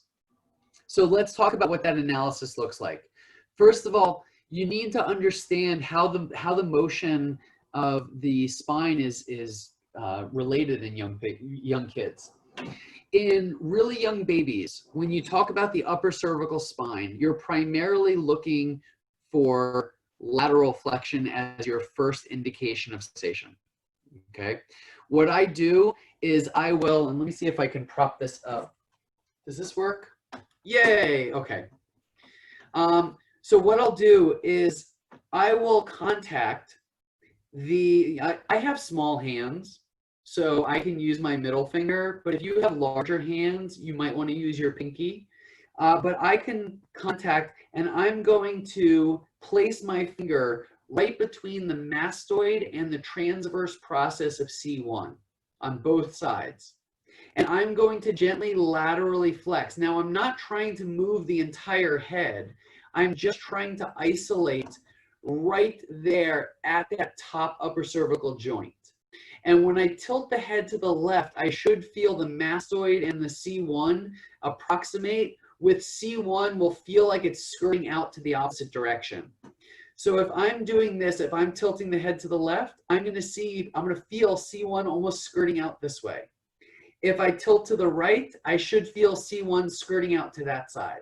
And you'll be able to feel it'll almost like slide away from your finger. So if I tilt it to the right, I should feel those get together, and on the left, they should get together. You'll start to feel, when you do this over and over, you'll start to feel asymmetry, where you'll notice that, hey, this side moves really nicely, but when I go to this side, it feels like I'm hitting a brick wall, and I'm just not getting a reliable assessment there, okay? So the first thing that you need to look for in the upper cervical spine is lateral flexion. The second thing that you look for is rotation. Now, most young babies don't have a lot of rotation, but what tends to happen is if they do have rotation, then when you adjust one side, if you don't have the appropriate rotation, you're not going to get the stability. You're not going to get them to hold the adjustment as well as they should. So imagine for a second a patient comes to you and you adjust the left side, and the mom says, oh my God, they fed so great for the next day or so, and then everything regressed. And then you do the left side again, better, and then it regressed. If you're finding the same subluxation coming back over and over, that tells me that you've corrected a component of it, but you haven't corrected all of it. That's usually where I'll start checking for the secondary components. I'll check for rotation after that. I'll feel, all right, where do my fingers feel? Does the transverse process feel posterior compared to the other one? Does it feel anterior? Do I have range of motion restriction upon rotation? Does the child have a preference of looking one way versus the other? Do they have a head tilt? You can use all of these as indications of where the subluxation might be and how significant that subluxation might be showing up. Okay, so again, starting off lateral flexion and then going to rotation. What I'll often do after I've done lateral flexion, I will often come up right to the mastoid and I'll motion for occiput. And I'll do like a kind of a gentle P to A glide, and I'm feeling how does that move? And then I do it on the other side also. Now, usually, again, the patient is laying in a pillow. And so when I'm doing this, I'll be up here and I'll kind of glide the head up like this on either side to feel for that potential occipital adjustment, okay? The actual correction can be done in a couple different ways. You can do it where what I'll often do is I will kind of take the hands and I'll kind of scoop the head, and my contact is I'm going to come in and my line of drive is going to be medial to lateral, slightly superior to inferior. And what I'm trying to do is gently move that bone directly underneath the base of the skull.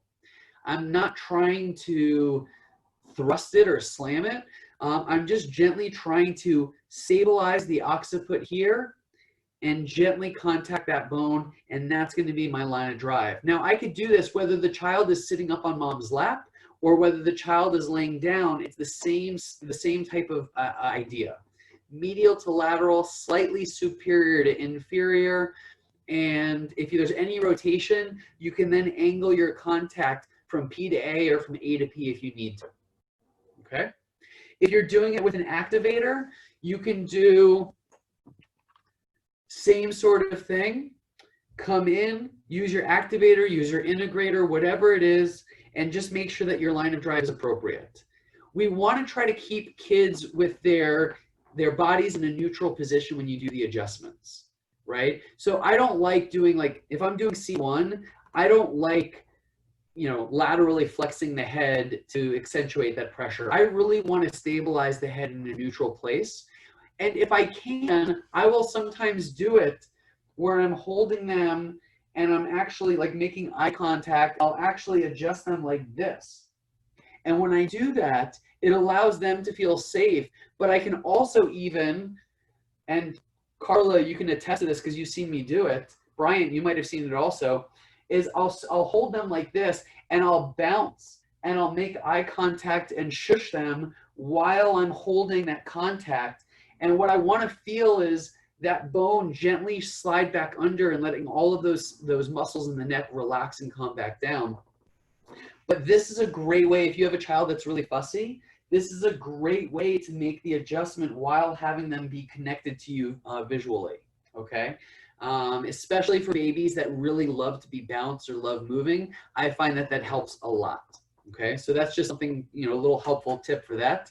The other thing that you can do for the upper cervical is this drop headpiece, right? So if you're doing webs, you know, this is a, I believe you can get it from Making Miracles, which was Jeannie Ohm's company. But what you can do is you can hold the headpiece here and you can position it. I wouldn't, now this is not, you don't use it until a child's about a year old. Okay, so you wouldn't do it on a child that's this young, but I'm just using this as an example. So you would position the child's head and then you contact just below and it's a gentle thrust like that. You could also do it where you wrap it around you like this and you come up on the side of the baby and you contact that C1.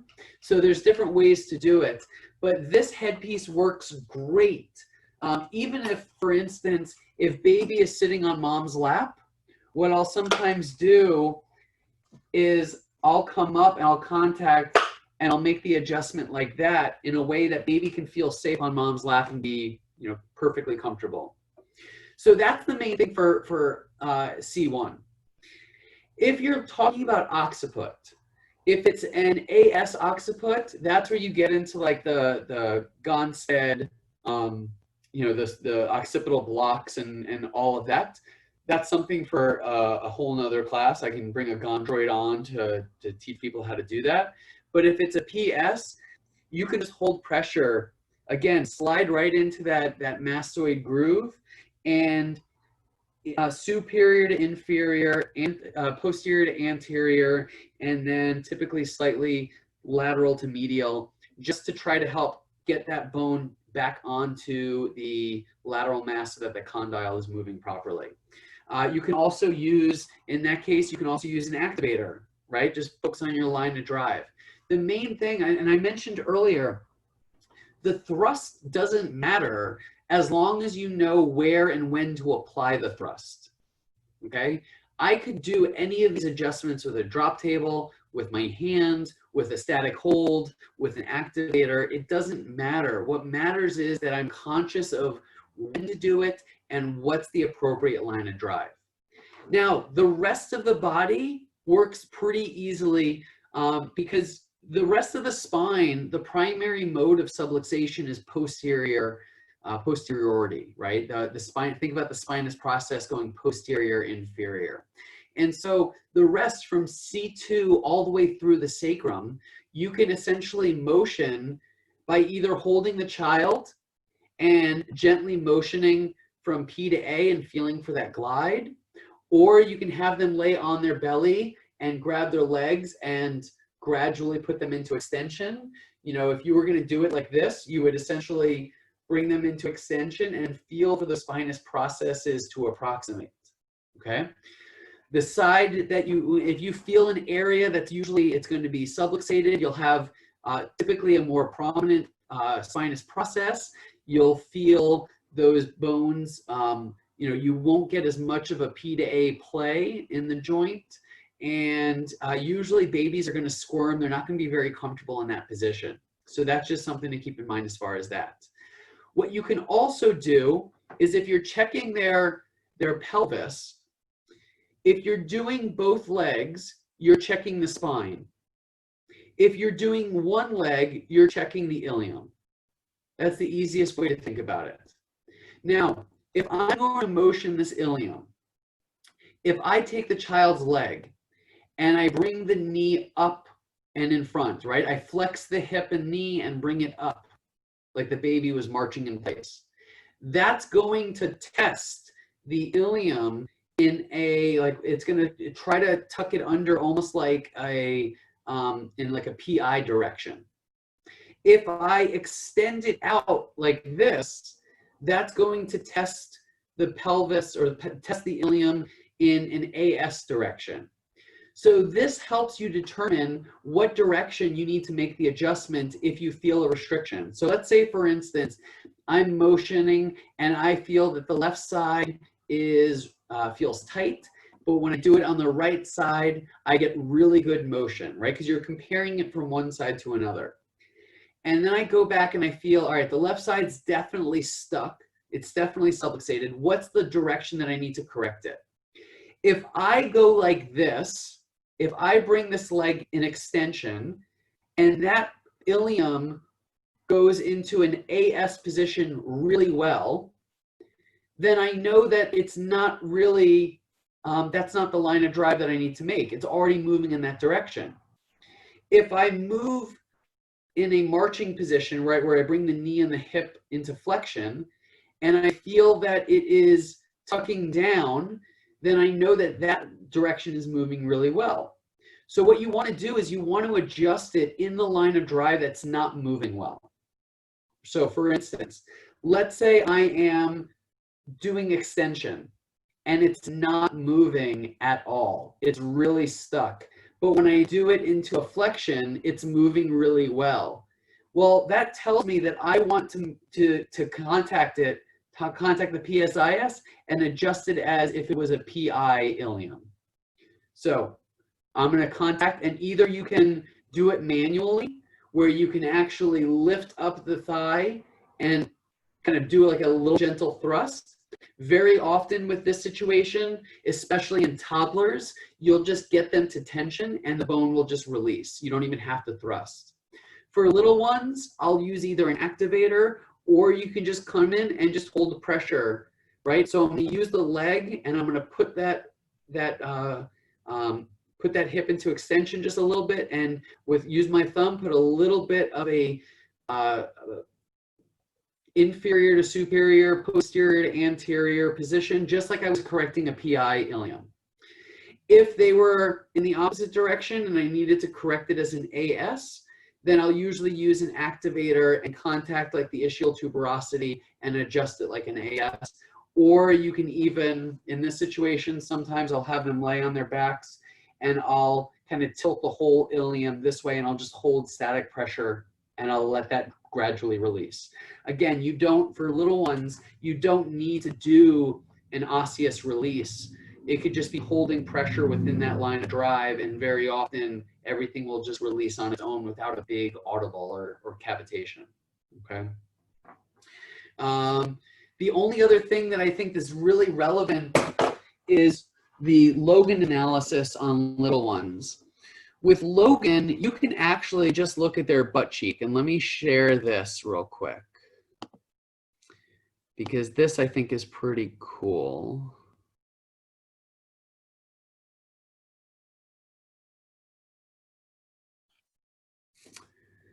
If I can find it.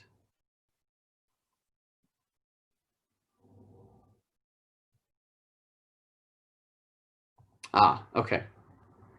So let me share my screen so you can see what this looks like.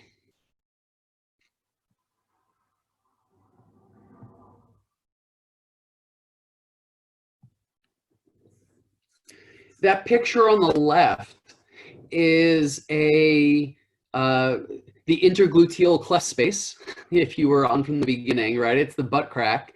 And we should see that that butt crease goes straight up the middle. So in this situation, what I did was the patient's laying on their belly, and I tell the mom or the dad that I'm going to analyze the butt crease, right? The butt crack. Because if the pelvis is lined up and performing properly, that butt crack should go straight up. But if one side is, if it's deviated one side or the other, then that tells you that we need to adjust the pelvis. So on the left side, that butt crease that curves off towards the right, that is an indication of an AI sacrum, right? This is the way you do it. You basically lift the diaper. So you take your hands, put it on the inside, you lift the diaper, and then you squeeze using your hypothenar eminences. You squeeze the butt cheeks together to accentuate the butt crack. So let me draw a line on this. So ideally, we want the butt crack to be perfectly straight up the center. When it curves, what that tells you is that there's an AI sacrum on the side that it deviates. So I want you to think about it doing this. Does that make sense? So if the top deviates to the right, it's an AI sacrum on the right. And in this case, what I did was I contacted the sacrotuberous ligament on the left. I did, using my pinky, I told the parents that I'm going to feel the ligament that crosses the butt cheek. And I contacted the, between the sacrotuber, or between the ischial tuberosity and the sacrum. I find that sacrotuberous ligament, and I contact, and again, I drop and I lift up, because you're trying to do an anterior to posterior. So you lift up and you hold there for a few seconds, and you'll actually feel it release. 15, 20 seconds, it depends on the person. And then afterwards you recheck, and you can see how that butt crease is much more vertical in the picture on the right. Can you see the difference between those? Okay. Somebody's gonna walk in and they're gonna see your screen right now and be like, what the hell are you looking at? Okay. So that's a really good analysis for Logan when you're taking a look at kids. Any questions? Let me see. I don't think. Before we kind of close up with some helpful hints about the actual process of taking care of people, does anybody have any questions about the analysis as far as taking care of kids? Once they get older to like more toddler stage, you can start incorporating more of a traditional adjustment in terms of taking, doing Thompson analysis or motion palpation. You can incorporate a little bit more of that.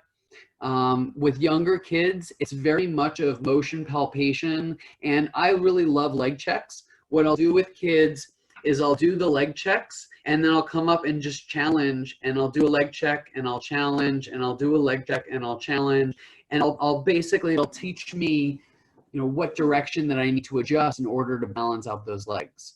So I find that that really helps me, especially in the upper part of the neck.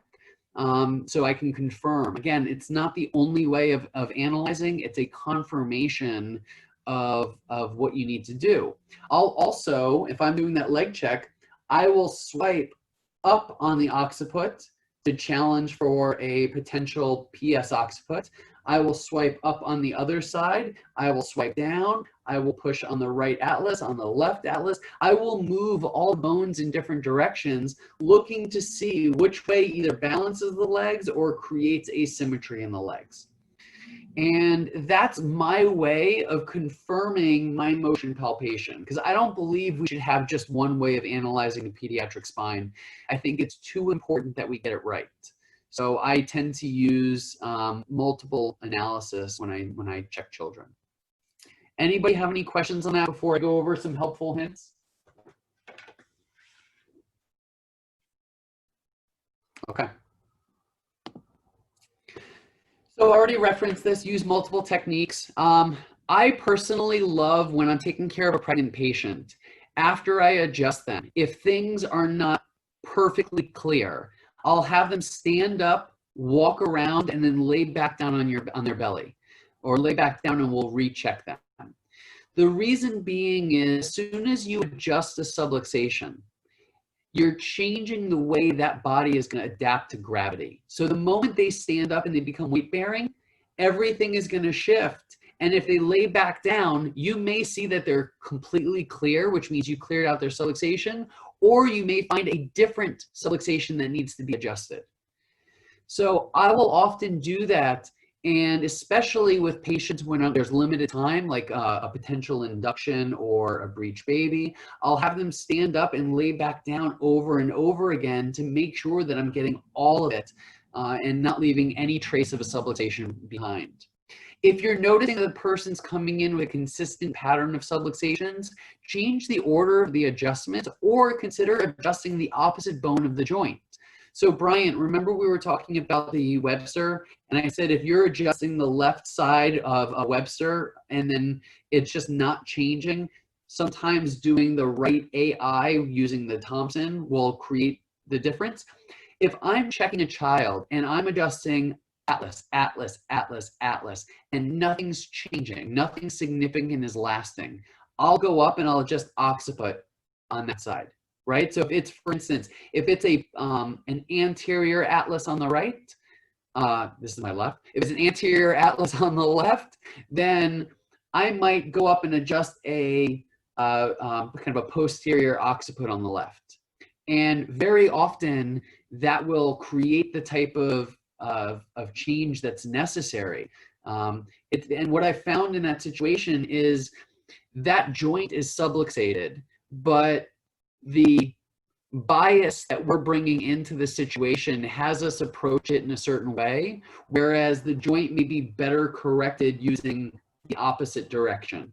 So just something to keep in mind. If you're finding the same things, or if you're not finding things are changing, then it's a good idea to reassess and maybe do the bone above or below based on that.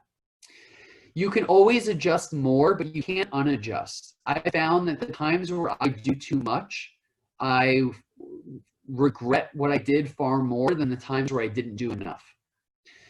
You could always have them stand up and then lay back down and recheck. You can always have them come in another day. You can always add more to your adjustment. But if you overdo it or you adjust inappropriately, you can either fry their nervous system and just overstimulate their body, or you can create hypermobility and instability that their body goes into a defensive, like reflexive type of fight or flight posture, which ultimately locks them down. And it's really hard to build up that trust afterwards. So start slow in terms of how much you're adjusting, and start slow in terms of the amount of force that you're adjusting with. I personally start with a drop table, and I can always increase or decrease from there, based on how my patient is responding. The other thing is, there's no process that does not require time. I think, in chiropractic, we get fed these miracle stories that make us expect one adjustment and a child's life will be dramatically transformed. And then when that doesn't happen, we start to doubt ourselves and we start to doubt chiropractic, and we want to add in other things. What we really need to do is get crystal clear over what it is that we're doing in terms of, our job is to correct subluxations to allow that child or that adult nervous system to better regulate every aspect of their life, to better allow their body to adapt to the changes of the world around them, to allow their body to better coordinate and respond. And once that body is working better, it still takes time. When we talk about the healing path, we all expect healing to just go on a straight line, but in the actuality, people get adjusted and their body works better, and then they go back into old habits, and then they start to decrease a little bit, and they get adjusted again, and then they decrease a little bit, and they get adjusted again. It's kind of this 2-step forward, 1-step back type of thing. And we need to prepare people when we're communicating about chiropractic. We need to let them know that just because you responded really well right after the adjustment doesn't mean that you're not going to regress back into old habits. That it's going to take time and repetition to retrain and stabilize your spine and pelvis so that this can actually hold longer and longer. That's absolutely essential. The other thing that I think is really important is that we recognize that sometimes, you know, our job is not to help people feel better, it's to help their body heal better. And sometimes that healing requires months or even years. I had a patient who was 35. He had 2 decades worth of, I'm sorry, he was 35. He had like 2 decades worth of ulcerative colitis and Crohn's, right? Inflammatory bowel disease. And we started adjusting him, and pretty quickly he noticed that, you know, his low back pain went away, and gradually he started, you know, seeing by the end of the initial phase of care, his flare-ups gradually decreased. He wasn't getting the inflammatory bowel symptoms as much. Well, we then got his body to a place where it was stable. He was coming in every couple of weeks. We were adjusting him. Eventually he held his adjustment, and then we went down to once a month. Long story short, a year and a half later, he goes back to his GI and they do an update colonoscopy, and they found that there's 0 signs of inflammation or ulcerative colitis or Crohn's, that his gut had completely healed itself. Now, there's no special colon adjustment to do that. What happened was he was well adjusted consistently and long enough that his nervous system regulated his body properly and created enough healthy cells where damaged cells were before, and enough healthy cells that created healthy tissue, and enough healthy tissue that created healthy organs. And that was something that happened just by being well adjusted consistently through, you know, over time. So be patient with people and let them know that, you know, if they're subluxated, then there's something that's getting in the way of their body healing, and we need to be conscious of that. Okay. And also recognize that, you know, there's 2 factors: your ability to correct the subluxation and their lifestyle. Both of those fall into how their bodies are going to respond. If you're adjusting people and they're not making any changes to the way that they move or the way they think or the way they eat, if they're sitting at a desk all day and then laying on the couch, if they're not doing any of the exercises that you need, if they're not doing the stuff that they're supposed to do, the likelihood that your adjustments by itself are going to make a difference are pretty slim. It's certainly not going to make as much of a difference as it could if they were also changing their lifestyle. Okay, so make sure that your patients understand the concept of the physical, chemical, and emotional stresses that are bombarding their bodies, contributing to this defensive subluxation state. And then as far as adaptability, you know, we just kind of alluded to this. I personally believe, you know, when Fred Barge talked about one cause, one cure, he wasn't talking about subluxation as being the one cause and the adjustment being the one cure. He was talking about the one cause of sickness and disease was the failure of the body to adapt to an ever-changing internal and external environment. And that if through the adjustment, we can help the body better adapt, then it's going to allow the body to gradually heal and get better, right? That's what he was talking about. We need to remember that when we're correcting these subluxations, it's not about treating a symptom. We're not about, hey, if we do this adjustment, it's gonna, you know, let your ears drain. That's not really what it's about. It's not about once we adjust your pelvis, it's going to let baby turn. No, what we're doing is we're allowing the body physically, emotionally, hormonally, chemically, energetically to better adapt. And in doing so, the body will do through its infinite wisdom what it needs to do for the body to thrive. And our job is to aid in the adaptive capacity of the body, not to try to treat symptoms or treat conditions. So I think that's really important because sometimes we get bogged down in, well, what do you do for X, Y, or Z condition? My patient's baby is breech. What do I do for this? This child has X, Y, or symptom. What should I do for this? Well, the answer is pretty simple. Locate, analyze, and correct vertebral subluxation, and do that wherever they are, whenever they appear, for as long as it takes to stabilize. And if you do that, your patients will get better. there's not an ounce of doubt in my mind that an unsubluxated person will be infinitely healthier than a subluxated person, or at least infinitely better able to adapt to the environment. And I think if you can do that, you're going to do profound value for your patients. So, and as far as the care frequency, honestly, my concept is, are they subluxated? If I had my way, every patient would come in, once a day for 2 weeks, and I would track their progress over the course of those 2 weeks. And then their frequency after that would be based on how often we were adjusting them at the end of those 2 weeks. The reality, though, is it's really just not all that feasible for most families to do every day. So, I personally recommend starting typically between 2 to 3 times a week, and I do that based on my patient scans and the evaluation and what I see. There are some patients that I tell them, hey, we really need to see you tomorrow to jumpstart this. And there's some people that we say, hey, things look really great. There's not a lot of tension. Just come in next week. So do it based on what your objective indicators are telling you, not their symptoms. There are patients that come to me for wellness that I start seeing them 3 times a week. And then there are patients who come to me because they've got a lot of health issues, and we don't need to see them nearly as often. Use your objective indicators to guide you. And your goal is to reduce those indicators through the adjustment, allowing their body to better adapt and respond to the world around them. That's chiropractic. Or at least that's the way that I view it. So, all right, listen, I know that was a lot of information, and some of it wasn't super clear all the time. So I'm honestly really impressed that you guys have stuck around for 2.5 hours. That is incredible. I want to know, oh, and look, Nina's actually got her camera on. So I want to know what questions you guys have for me. Where are you? Are you getting stuck on anything? What can serve you in terms of the technique?